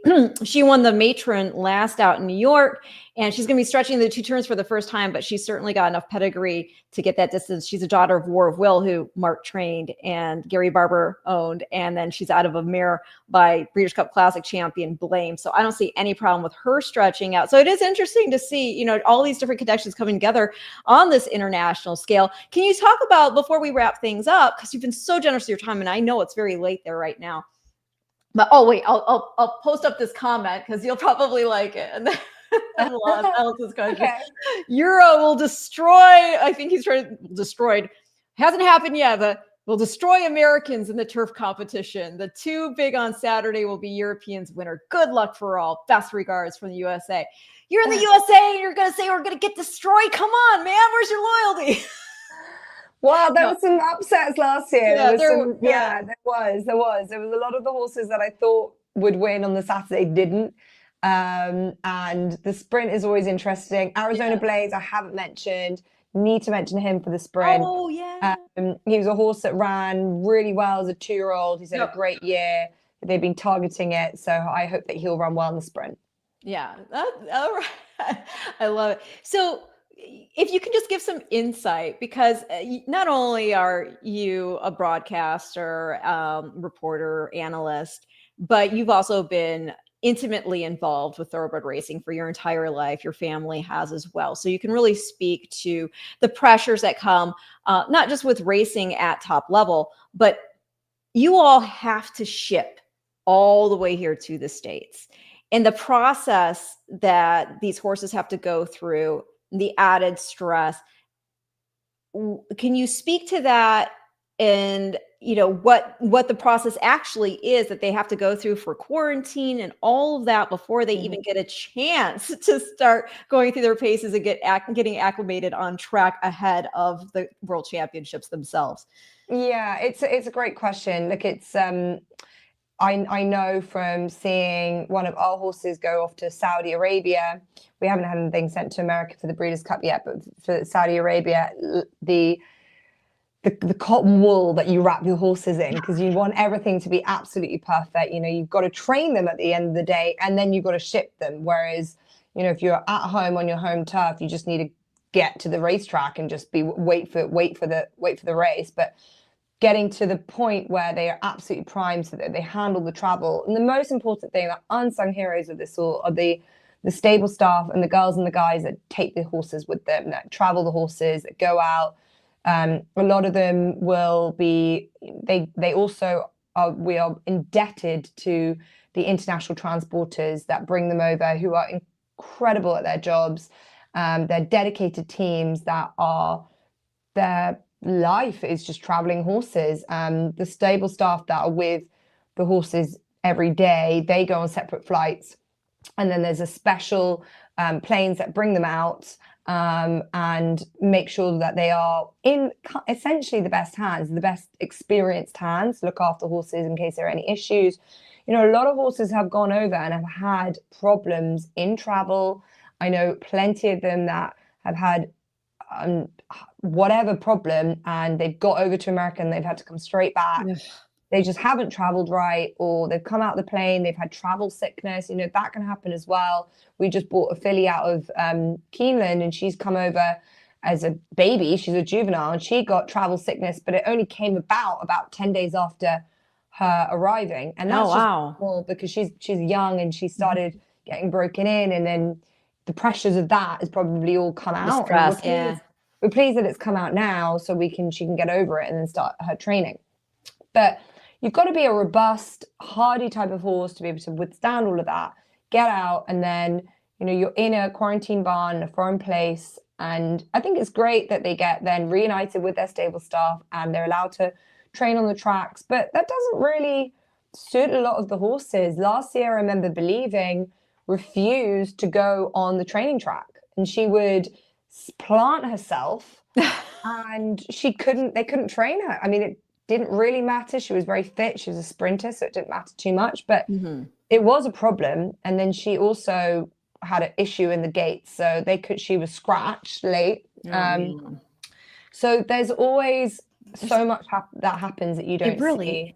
And that's it's so true. I guess that's one of the things, and this is why I want you to expound on it. That I mean, when they're making the decision whether to come and contest these races, there's so much that you have to be ready to tackle. It's not just as cut and dry. It's like, hop on the plane, sit back in first class. It's probably a little easier for 2-year-olds. I think they're just slightly younger, but the older, especially colts get, the harder they are to handle. So that's why you see more geldings in some of the Saturday races than you do colts. But Notable Speech is an important colt. Whatever he does, he'll be going off to stud, and he's a massive attribute to the stallion banner at Darley. So it will be very important for him to win that Breeders' Cup.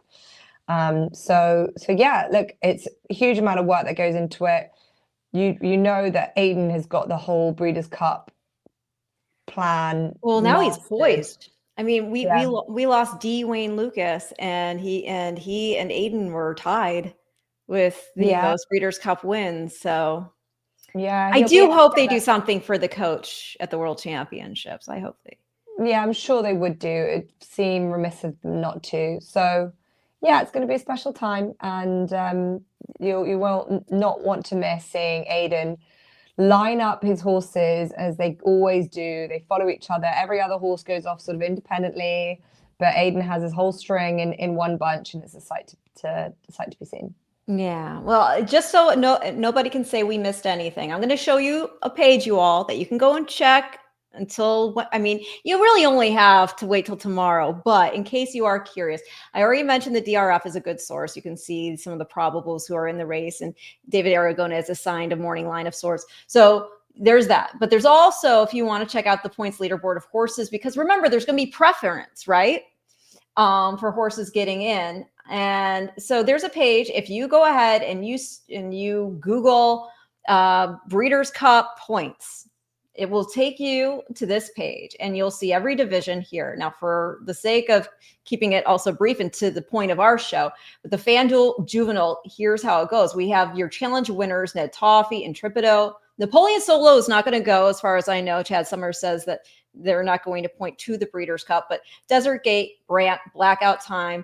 Some of these horses, I'm not sure where they may land exactly, but there's some that we're likely to see. I talked to Danny Gargan yesterday. I believe he's putting him in the Remsen, I believe. So anyway, you can look at that. And then if we go down to the Juvenile Turf Wall, we have Jess with us. So Argos was the winner of the Summer Stakes over Wild Desert, who we discussed, for Charlie Appleby in second. And Final Score won our Bourbon, but he is now off until next year. Botas, our winner of our Pilgrim. You said Benevuto Cellini, not going to be running here, unfortunately. I wish he were. He is the son of Frankel out of Newspaper of Record, who won the Juvenile Fillies Turf. You talked about Guan. Did I say it right? Guan, yeah. Yeah. Yeah. Puerto Rico, here's Johnny. Of course, not only from the Johnny Carson show, but I'm guessing that's also a reference to The Shining. Here's Johnny, was the horse who was right there with Botas in the end at the Pilgrim. You discussed Wild Desert. We talked about Hey Nene. And then there's some other horses here that, I don't know for sure if they're going. Juvenile Turf Sprint, I know a horse we did not talk about today, and whose name is not on this list for some reason, but who is going to the Juvenile Turf Sprint, and that is Schwarzenegger. And that is a very nice horse. I got to tell you, Jess, I was at Wesley's barn the other day after the races. It was actually on Saturday. He is beautiful. Yeah, he's a big bull because he ran in the morning. Yeah, I'm surprised. I thought he looked like he was primed. Oh, am I getting it wrong? No, Schwarzenegger ran in the morning, did he not? Yeah. Yeah. Well, no, not Schwarzenegger. It was outfielder, I believe. Oh, that was outfielder. Oh, sorry, I'm getting confused. Yeah, no, it's okay. Outfielder's staying in the dirt, right? Yes. Yeah.